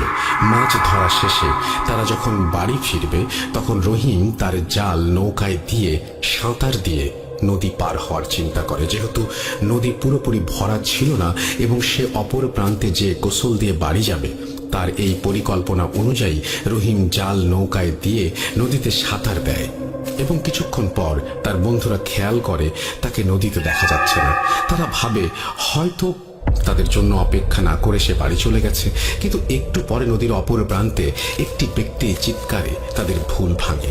অপর প্রান্তের ব্যক্তিটি যে নদীর পাড়ে গরুর জন্য ঘাস সংগ্রহ করছিল, সে বলে রহিম যখন নদীর পাড় থেকে 20-30 ফুট দূরে, তখন সে হঠাৎ চিৎকার দিয়ে বলে, চাচা আমার হাতটা একটু ধরেন, আমি ডুবে যাচ্ছি।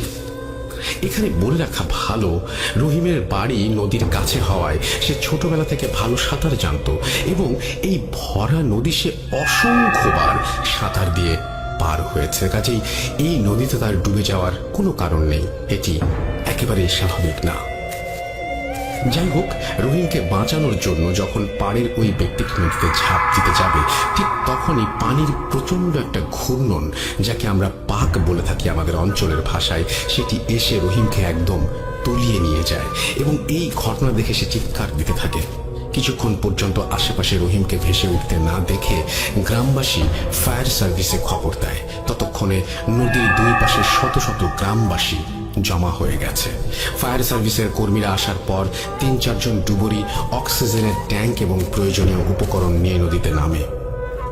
এখানে উল্লেখ্য যে যেখানে রহিম ডুবেছিল সেই অংশটি দয়ের অংশ, যেখানে পানির গভীরতা নদীর অন্য অংশের চেয়ে বেশি ছিল এবং তারা নদীতে নামার পর কয়েক মিনিট পানির নিচে খুঁজতে থাকে এবং হঠাৎ করে নদীর গভীর অংশ যে ছিল সে উপরে ভেসে ওঠে। তাদের যে নেতৃত্ব দিচ্ছিলেন তার কানে কানে সে কি যেন বলে। এখন তাদের টিমের ওই লিডার তাকে আর পানিতে নামতে নিষেধ করেন এবং নৌকায় বসতে বলেন। এরপর বাকি সদস্যরা ওই স্থান থেকে দূরে নদীর অগভীর প্রান্তে 2-3 মিনিট সাঁতার কেটে অর্থাৎ ডুবুরি যে কাজ সেটি করে উপরে চলে আসেন। গ্রামবাসী যখন তাদের জিজ্ঞেস করেন রহিমের ব্যাপারে, তারা বলেন আমরা অনেক চেষ্টা করলাম কিন্তু তাকে খুঁজে পেলাম না। তারা বলেন রহিমের মাকে ডাক দেন, আমরা তার সাথে একটু কথা বলবো। তারা রহিমের মাকে আলাদাভাবে ডেকে বলেন সেখানে কিছু বাতাসা সহ আরো কিছু জিনিস দিতে, তাহলে রহিমকে পাওয়া যাবে, তবে জীবিত অবস্থায় না, মৃত অবস্থায়। পরে গ্রামবাসীরা চাপাচাপি করলে তারা বলে এর আগে এখানে কিছু ঘটেনি। তখন ওইখানে উপস্থিত বয়স্ক ব্যক্তিরা বলেন প্রায় 35 থেকে 40 বছর আগে এখানে একসাথে ডুবে যাওয়া 2 জন লোক মারা গেছেন। তখন ফায়ার সার্ভিসের কর্মীরা বলেন আমরা নিচে গিয়ে দেখি অস্বাভাবিক আকৃতির একটি বস্তু, যার সমস্ত শরীর জুড়ে চোখ এবং চোখগুলো দিয়ে প্রচন্ড আলো বের হচ্ছে। ওই অস্বাভাবিক আকৃতির বস্তুটি আমাদেরকে বলেছে যে আমরা যদি এখান থেকে বাঁচতে চাই তাহলে এখন যেন উঠে যাই এবং আমরা যেন আপনাকে অর্থাৎ সেই ছেলেটির মাকে এই কাজগুলো করতে বলি, তাহলে তারা লাশ ফেরত দেবে। এই কথা শুনে আমরা দ্রুত উপরে উঠে আসি। তাদের কথা অনুযায়ী রহিমের মা ওই কাজগুলো ওই দিনই করেন এবং পরের দিন ওই স্থান থেকে প্রায় 2 থেকে 3 কিলোমিটার দূরে রহিমের লাশ ভেসে ওঠে। এর বেশ কিছুদিন পর আমরা রহিমের পরিবারের লোকদের থেকে একটা অদ্ভুত তথ্য পাই, আর তা হলো রহিম বেশ কয়েক বছর আগে শুষ্ক মৌসুমে মাছ ধরার জন্য ওই দাওতে বিষ প্রয়োগ করে। তখন তাকে স্বপ্ন দেখানো হয় সে অনেক বড় একটা অন্যায় কাজ করেছে এবং সে যেন কখনো একা নদীতে না যায়। নদীতে তাকে একা কখনো পেলে এর প্রতিশোধ নেওয়া হবে। যেহেতু এটা কয়েক বছর আগের ঘটনা, তাই রহিম আস্তে আস্তে এই স্বপ্নের ঘটনাটা ভুলে যেতে থাকে এবং ঘটনাটিকে আর গুরুত্ব সহকারে নেয় না। এলাকাবাসী এখনো ভাবে হয়তো ওই ঘটনার জন্য তাকে এমন করুণ পরিণতি বরণ করতে হয়েছে। এই ছিল আমাদের পাশের গ্রামে ঘটে যাওয়া একটি সত্য ঘটনা, যার সাক্ষী এই অঞ্চলের হাজার হাজার মানুষ। লিসেনাররা চাইলে এর সত্যতা যাচাই করে দেখতে পারেন। ধন্যবাদ রাসেল ভাই, সেই সঙ্গে ভূত.com-এর সকল লিসেনারকে। হ্যাঁ, আজকের মতো আবার কোনো একদিন সময় বের করে হয়তো আরো একটা ভয়ঙ্কর ঘটনা লিসেনারদের উপহার দেওয়ার চেষ্টা করব। নাম প্রকাশে অনিচ্ছুক, তাই আমি নামটি প্রকাশ করলাম না। তবে আপনাকে অসংখ্য ধন্যবাদ একটি ঘটনা আমাদের উপহার দেওয়ার জন্য, এবং আমরা এরকম ঘটনা আপনাদের কাছ থেকে আরো আরো আরো অনেক বেশি চাই।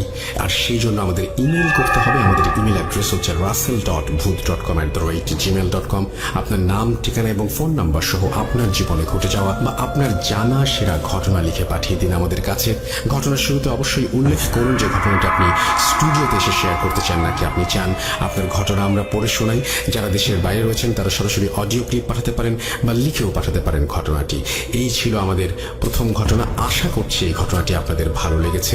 যদি ভালো লাগে অবশ্যই কমেন্ট করে জানিয়ে দেবেন, যদি খারাপ লাগে সেটাও আমাদের জানাবেন, এবং উৎসাহিত করতে পারলে উৎসাহিত করবেন। আমি বলবো যে সমস্ত ঘটনা আমরা শুনি সেই সমস্ত ঘটনার একটা সময় আমি যখন ভূত FM করতাম তখন আপনাদের বলতাম যে ঘটনাটি যেখানে ঘটছে সেখানকার ছবি বা সেখান থেকে একটা ভিডিও করে আপনি পাঠিয়ে দিন, আমাদের একটা ছোট্ট ক্লিপ পাঠিয়ে দিন, যেটা আপনারা এর আগে আমার সাথে বহুবার করেছেন। সেটা আমরা এখনো চাই, এবং আপনাদের যাদের মনে আছে তারা অবশ্যই সময় সুযোগ পেলে যে জায়গার ঘটনা বলছেন সেই জায়গার ছবিটা দিয়ে দিবেন। অনেক সময় আপনারা কোনো এমন মানুষের কাছ থেকে শোনেন ঘটনা যারা হয়তো আমাদেরকে ইমেইল করেন না বা যারা হয়তো আমাদের সাথে কানেক্টেড না, তো সেই সমস্ত মানুষের সাথেও আপনি একটা ছোট্ট মানে আপনি ঘটনাটি তো লিখে পাঠালেন, ঠিক আছে, বা আপনি ঘটনাটি রেকর্ড করে পাঠালেন, ঠিক আছে, ওই মানুষটির ছোট্ট একটা ইন্টারভিউ, ভিডিও ইন্টারভিউ যদি আপনি পারেন, সেটাও আপনি আমাকে পাঠাতে পারেন। অনেক উপকার হবে আমাদের জন্য, অনেক উপকার হবে যারা শুনছেন তাদের জন্য। আপনাকে অনেক ধন্যবাদ, আবারও আপনাদের সবাইকে ধন্যবাদ এই ঘটনাটি শোনার জন্য। আমরা চলে যাব আমাদের পরবর্তী ঘটনায়। মালয়েশিয়াতে কেউ যায় পড়তে, কেউ যায় বেড়াতে, কেউ যায় ভাগ্যের সন্ধানে। আমাদের এবারে যে ঘটনাটা সেটা মালয়েশিয়ার একটি ঘটনা। পড়তে গিয়েছিলেন তিনি, যিনি ঘটনা পাঠিয়েছেন, সম্ভবত তার মামা এরকমই, এবং সেই ঘটনা সেখানে ঘটেছিল এবং সেই ঘটনাটা বেশ ভালোই লেগেছে আমার কাছে। বেশি বড় না, ছোট্ট একটা ঘটনা। আশা করছি যে আপনাদের কাছেও ভালো লাগবে এবং এরকম ভালো ভালো ঘটনা যদি আপনাদের কাছে থাকে তাহলে আমাকে পাঠাতে একেবারেই ভুলবেন না। আমি খুব খুশি হব এবং আমি অধীর অপেক্ষায় আছি আপনাদের দারুণ দারুণ সব ঘটনা পাঠানোর জন্য। এই যে একটু আগে আমরা আজকে শোটা শুরু করেছিলাম সুকান্ত মাইতির স্টোরি দিয়ে, কি চমৎকার না? এবং আপনাদের কাছেও ভালো লেগেছে আমি বিশ্বাস করি। তো এইরকম ঘটনা আমাদের আরো বেশি পাঠান, সেটাই আশা করব। চলুন শুনে আসি মালয়েশিয়ার এই ঘটনাটি। আসসালামু আলাইকুম রাসেল ভাই, আমি নীল ফরিদপুর থেকে বলছি। আশা করি ভালো আছেন, কারণ আপনি সবসময় ভালো তলেই থাকেন। সেই 2010 সাল থেকে আপনার ভূতফ্যান শোনা হয়, তো এখন .com শুনছি। তো আর আপনার উপস্থাপনা সত্যি বলতে অসাধারণ। ইনশাআল্লাহ আপনি অনুষ্ঠানটা খুব সুন্দরভাবে চালিয়ে যেতে পারবেন, এই দয়া করি। তো যাই হোক, আমি ঘটনায় চলে যাই। তো ঘটনাটা মালয়েশিয়া। তো মালয়েশিয়ার কুয়ালালামপুরের একটা ঘটনা আমি বলবো। তো ঘটনাটা ঘটে আমার চাচার সাথে। তো আমার চাচা মালয়েশিয়ার একটা প্রাইভেট ইউনিভার্সিটিতে পড়তেন। তো ওনার বাসা ছিল কুয়ালালামপুরে। তো কুয়ালালামপুর থেকে ওনার ভার্সিটিতে যেতে ট্রেনে 40 মিনিটসের মতো লাগতো। তো উনি সবসময় ট্রেনে যাতায়াত করতেন। তো ওনার নাইট সেশনে ক্লাস ছিল, তো উনি প্রতিদিন ঠিক মতো আসা যাওয়া করতেন। তো হঠাৎ করে একদিন ওনার রুটিনটা এমনভাবে চেঞ্জ করা হয় যে ওনার ক্লাস শুক্রবারে সকাল 9টা থেকে পড়ে যায়। তো ব্যাপারটা কথা বলে রাখি, ওনার বাসা থেকে সকালে ওনার ভার্সিটিতে যাওয়ার মতো আসলে কোনো ট্রেন ছিল না। তো উনি বেশ একটা বিপাকে পড়েছেন যে ওনার ক্লাসগুলো মিস হতে থাকে শুক্রবারে। তো এখানে ভাই ওনার একজন ফ্রেন্ড ছিলেন বাঙালি, যিনি ইউনিভার্সিটির পাশেই থাকতেন। তো উনি ওনাকে প্রস্তাব দেন যে উনি যেখানে থাকেন সেখানে একটা রুম ফাঁকা আছে, তো উনি চাইলে সেখানে থাকতে পারেন জাস্ট বৃহস্পতিবার 8টা। তো এর বিনিময়ে যে এই ভাড়াটা আসে, তো সেটা ওনাকে পে করতে হবে। তো বেশ লোভনীয় একটা প্রস্তাব, ভালো একটা প্রস্তাব, বেশ ভাড়াটাও বেশ কম ছিল। তো উনি কোনো কিছু না ভেবেই উনি রাজি হয়ে যান, কজ ক্লাসগুলো মিস হচ্ছিল। তো উনি রাজি হয়ে যান। তো ভাইয়া ফার্স্ট বৃহস্পতিবার রাতে, তো পরের দিনের ক্লাস ছিল। তো উনি একটা জিনিস লক্ষ্য করেন, তো ওই রুমে উনি একাই ছিলেন। পাশের রুমগুলো সবাই 2 থেকে 3 জন করে থাকতো, বাট ওই রুমটা ফাঁকা ছিল। তো ওনার জিনিসটা বেশ খটকা লাগে যে এক রুম এভাবে গ্যাদারিং করে আছে, কিন্তু একটা রুম ফাঁকা আছে, তো এই রুমে তো তারা থাকতে পারে, কেন এই রুমটা ফাঁকা? তো যাই হোক, তো উনি সেভাবে চিন্তা করেন না। তো উনি রাত 12টার দিকে ঘুমিয়ে পড়েন, যেহেতু পরের দিন সকালে ক্লাস ছিল। তো উনি বেশ ঘুমিয়ে পড়েন। তো ওনার ঘুম ভেঙে যায় আনুমানিক 2টার দিকে। তো ওনার ঘুম ভেঙে যায়, মনে হতে থাকে যে ওয়াশরুমে, তো ওয়াশরুম অ্যাটাচ ছিল, তো ওয়াশরুমে মনে হয় যে কেউ একজন ওয়াশরুমে কেউ শাওয়ার নিচ্ছে। তো ওনার বেশ খটকা লাগে, কজ ওনার রুমের ডোর ভেতর থেকে লক করা ছিল যেহেতু। তো এখানে কোনো সম্ভাবনা ছিল না যে কেউ একজন বাইরে থেকে এসে ওনার বাথরুমের শাওয়ার নেবে। তো জিনিসটা উনি ঘুম থেকে ওঠেন। তো উনি উঠে দেখেন যে বাথরুমে দরজাটা আটকানো বাইরে থেকে, কিন্তু বাথরুম লাইটটা দেখানো। তো স্পষ্ট মনে আছে উনি লাইটটা অফ করে শুয়েছিলেন। তো এবং উনি বাথরুমের দরজা খুলে দেখেন বাথরুমের শাওয়ারটা ছাড়া। তো বাথরুমের শাওয়ারটা যেহেতু ছাড়া উনি দেখেন, তো ওনার বেশ খটকা লাগে। তো উনি ভাবেন হয়তো কোনো কলে সমস্যা ছিল, তো উনি শাওয়ার অফ করে দেন। তো অফ করে দিয়ে উনি এসে যখনই শুয়ে পড়েন, তো সবচেয়ে বিচিত্র জিনিসটা এখনই ঘটে ভাই। তো উনি খেয়াল করেন, উনি শুয়েছেন খুব সম্ভবত 5 থেকে 10 মিনিট হবে। উনি খেয়াল করেন ওনার খাটের সাথেই ভাই জানালা ছিল। তো জানালাতে উনি যেটা দেখতে পান, হঠাৎ করে সামথিং লাইক এ সার্কেল ওনার জানালার সামনে এসে পড়ে। তো এমন একটা সার্কেল, বিশাল বড় একটা সার্কেল, যেটা জানালা থেকে সবকিছু স্পষ্ট দেখা যাচ্ছিল, এবং সার্কেলে পুরো রুম দিনের মতো আলো হয়ে যায়। দিনের মতো আলো হয়ে তো উনি হতভম্ব হয়ে যান, এটা কি হয়েছে। তো উনি দেখতে পান জানালা থেকে কোনো কিছুর মতো একটা হাত, দুইটা হাত, বেশ কালো ভূমস দুইটা হাত ওনার দিকে এগিয়ে আসছে, এবং এগিয়ে এসে ওনার পাট দুইটা টান দিয়ে ধরে। তো উনি বেশ লম্বা ছিলেন, তো উনি শুয়েছিলেন খাটে, এবং খাটের সাথেই জানালাটা ছিল। তো এসে ওনার পাটা ধরে ফেলে। তো উনি ভয়ে আল্লাহ নাম নিতে থাকেন এবং আয়তাল কুরসি পড়েন, এবং উনি ফোনে একটা সূরা চালিয়ে দেন, এবং কিছুক্ষণের মধ্যেই তিনি দেখেন যে আসলে কিছুই নেই। তো উনি সর্বপ্রথম ভাবেন হয়তো হ্যালুসিনেশন হতেই পারে। তো উনি ওই দিন রাতে এই ঘটনাটা ফার্স্টে কারোর সাথে শেয়ার করেন না। তো উনি যাই হোক বেশ সুন্দরভাবে ঘুমিয়ে যান। তো পরের বৃহস্পতিবারে কাহিনী ঘটে। তো উনি কাহিনীটা কারোর সাথে তখন পর্যন্ত কারোর সাথে শেয়ার করেননি।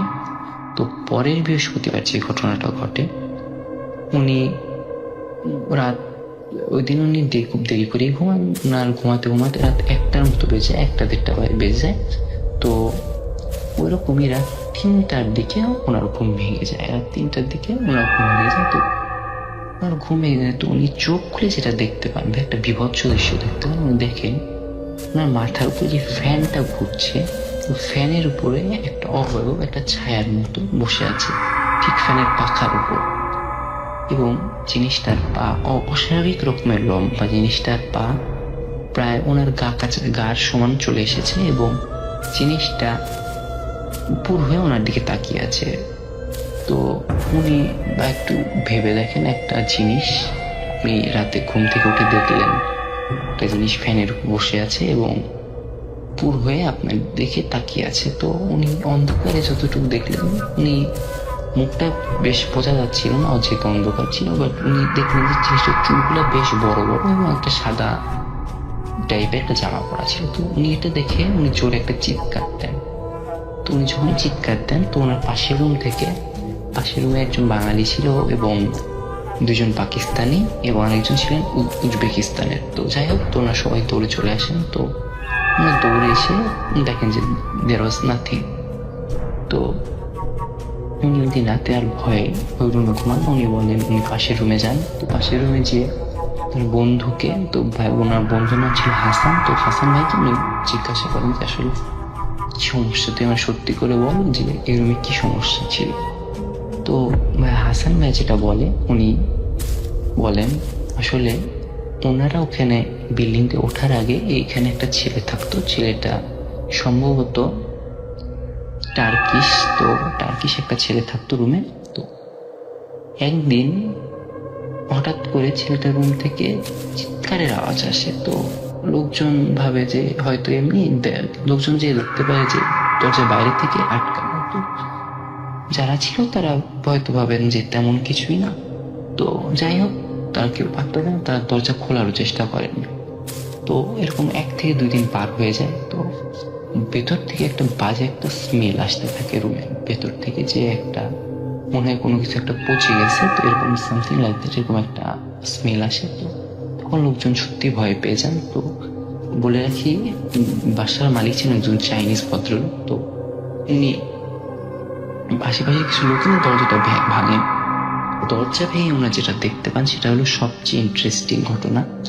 ওনারা দেখতে পান ছেলেটা দেহ ছিন্ন ভিন্ন হয়ে আছে, এবং ছিন্ন ভিন্ন হয়ে রুমের সারা দেয়ালে ছড়িয়ে ছিটিয়ে আছে, এবং দরজার ভিতর থেকে লক করা। এই কাহিনী যদি জানাজানি হয়ে যায় তাহলে এই রুম কেউ ভাড়া নিত না। তো এর জন্য ওনারা নতুন করে সব প্লাস্টার করেন, এবং এই কাহিনী বেশি লোক জানতো না। কিন্তু সমস্যা, এই কাহিনীর পর থেকে ওই রুমে ভাই কেউ থাকতে পারে না, এরকম সবাই বিভিন্ন সমস্যার সম্মুখীন হতো। তো এরপর আমার চাচা ওইখানে আরেকটা বাসা ভাড়া করেন, পুরোপুরি ভাড়া করতে হয় তাকে, বাধ্য হয়েই দেন ক্লাস করতে হয়। তো এই ছিল ভাই আমার ঘটনা। তো মালয়েশিয়ার এরকম চাচার সাথে ঘটে এরকম বেশি কিছু ঘটনা আছে, যদি এটা শেয়ার করা হয় ভবিষ্যতে ইনশাআল্লাহ আরো অনেক কিছু শেয়ার করব, ওই আশা নিয়ে আছি। আসসালামু আলাইকুম, ভালো থাকবেন সবাই।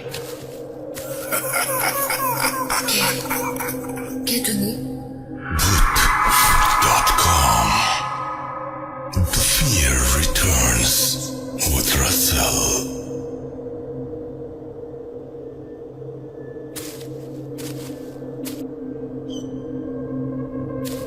আরও একবার ফিরে এলাম আরও একটা ঘটনা নিয়ে। এই ঘটনাটা অনেক আগের এবং এই ঘটনাটা একটা ফাঁসি নিয়ে। আমি বারবারই বলি যে পৃথিবীতে বেঁচে থাকার চাইতে ভালো আর কিছু হতে পারে না। সুতরাং আমরা কেউ যেন নিজের জীবন নিজের হাতে শেষ না করি। যাই হোক, ফাঁসির ঘটনায় যাব এবং আপনাদের এই সমস্ত ঘটনা যদি আপনাদের কাছেও থাকে অবশ্যই আমাকে পাঠাবেন। আমার ইমেল অ্যাড্রেস তো জানেন, তার উপরেও আর একবার মনে করে দিচ্ছি russell.bhoot.com@gmail.com। আমার ফেসবুক হচ্ছে www.facebook.com/ মোহাম্মদ আনাস, আমার বাসা নরসিংদীতে। আমি অনেকদিন ধরে আপনাকে শুনি, আপনার একটা এপিসোডও মিস দেয়নি Bhoot.com এ, আর আগেও শুনতাম। কথা না বাড়িয়ে চলুন শুরু করা যাক। আমার আগে বলে রাখা ভালো, আমি একজন মাদ্রাসার স্টুডেন্ট। এখন মাদ্রাসা ছেড়ে আমি জেনারেল লাইনে পড়ছি। মাদ্রাসায় আসলে মনোযোগটা টিকে রাখতে পারিনি, তাই জেনারেল লাইনে আসা হলো। সো সরাসরি ঘটনা চলে যায়। আমি যখন মাদ্রাসার দ্বিতীয় শ্রেণীতে পড়তাম, তখন প্রায় বছরের মাঝামাঝি এসে পড়েছে। আমি মাদ্রাসায় পড়তাম, মাদ্রাসায় থাকতাম, মাদ্রাসায় ঘুমাইতাম। একদিন রাত্রে হঠাৎ মনে ইচ্ছা জাগলো যে তাহাজ্জুদ পড়ি। আমাদের ফ্রেন্ডরা সবাই মিলে উঠে তাহাজ্জুদের জন্য রেডি হই। ওরা সবাই আসে, আসার পরে ওই সময় প্রায় রাত 2:30টার দিকে বাজে। পরে আমি বললাম চল, সবার ডাক দিয়ে উঠায় বললাম চল নামাজ পড়ে আসি। বলে তো আচ্ছা আচ্ছা ঠিক আছে। সবাই বের হলাম, বেরে উজুখানায় উজুখানায় গেল। উজুখানাতে আমি যে সময় উজু করা শেষ করলাম, সে উজু করে শেষ করে দেখি কেউ নাই, আমার আশেপাশে কেউ নাই। আমি ঘাবড়িয়ে যাই। তারপরে আমি রুমের দিকে আসি, রুমে এসে দেখি সবাই ঘুমোচ্ছে। সো তাহলে ভাই আমি যে ওদেরকে ডাক দিলাম নামাজের জন্য, ওরা কি কেউই শুনেনি? আমি ঘাবড়িয়ে যাই। তারপর আমি নিজেই ওদের কথা না ভেবে, ওই সময় এত মাথা কাজ করছিল না, ওদের কথা না ভেবে আমি নিজেই তাহাজ্জুদ পড়ি। তাহাজ্জুদ পড়ার পর আমি আমার বেডে এসে শুই। এরপর আসলে বলে রাখা ভালো, আমাদের মাদ্রাসার সাইডে একটা বড় মসজিদ আছে। এই আমাদের নরসিংদীতে আমাদের মাদুদি এলাকায় ওই মসজিদটা সবচেয়ে বড় আমাদের মাদ্রাসারই। সো আমি এই মসজিদের বরাবর আর কি জানালায় শুইতাম, জানালার সাইডে। সো হঠাৎ ওই সময় রাত 3টা বাজে সম্ভবত। ওই সময় তো ঘড়ি ছিল না, অনেক আগে কথা। ঘড়ি সবাই ব্যবহার করতো না, আর আমাদের মাদ্রাসায়ও ওই সময় ঘড়ি ছিল না বলতে, মাদ্রাসায় ছিল না বলতে আমাদের রুমই ছিল না। সো ওই সময় আমি কি করতাম, ওই জানলা দিয়ে ওই মসজিদের দিকে চাইলাম। অনেকক্ষণ চেয়ে থাকার পর হঠাৎ দেখি মসজিদের মাঝে একটি ফাঁসি দেয় না, ওই ফাঁসি কাষ্ট হয়ে গেল। আমি তো ভয় পেয়ে গেলাম। আসলে মসজিদের এখানে ফাঁসির কাষ্ট কে দিল, কিন্তু মসজিদের ছাদে। হঠাৎ 2জন লোক আসলো ওই ফাঁসির কাজটার কাছে, একজন একটা কালো ড্রেস পরা আর আরেকজন সাদা ড্রেস পরা আর কি।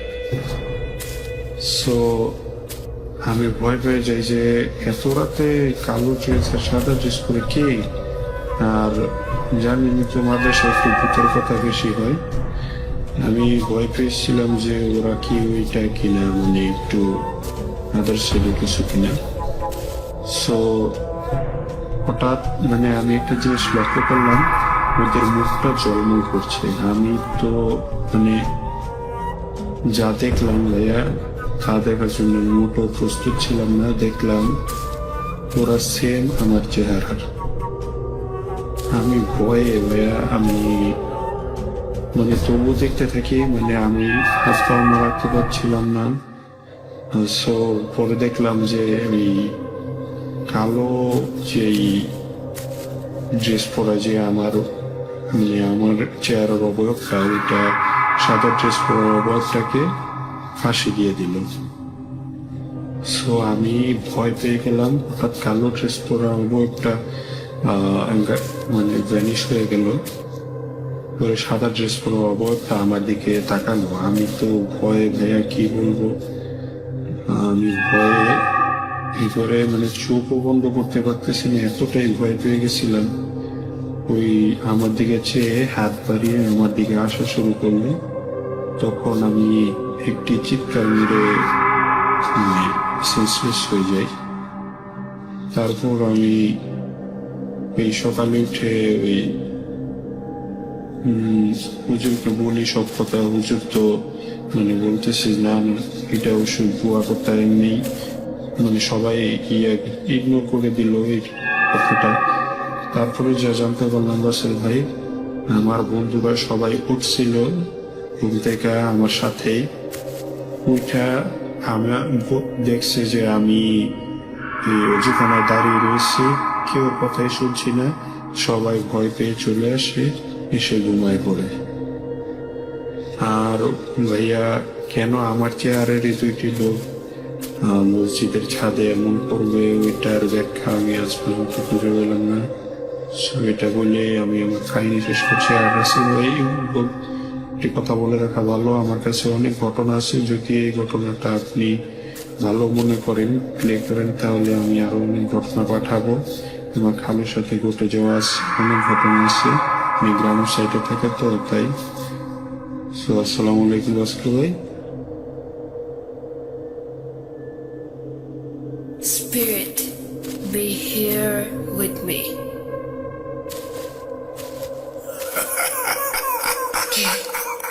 কে তুমি?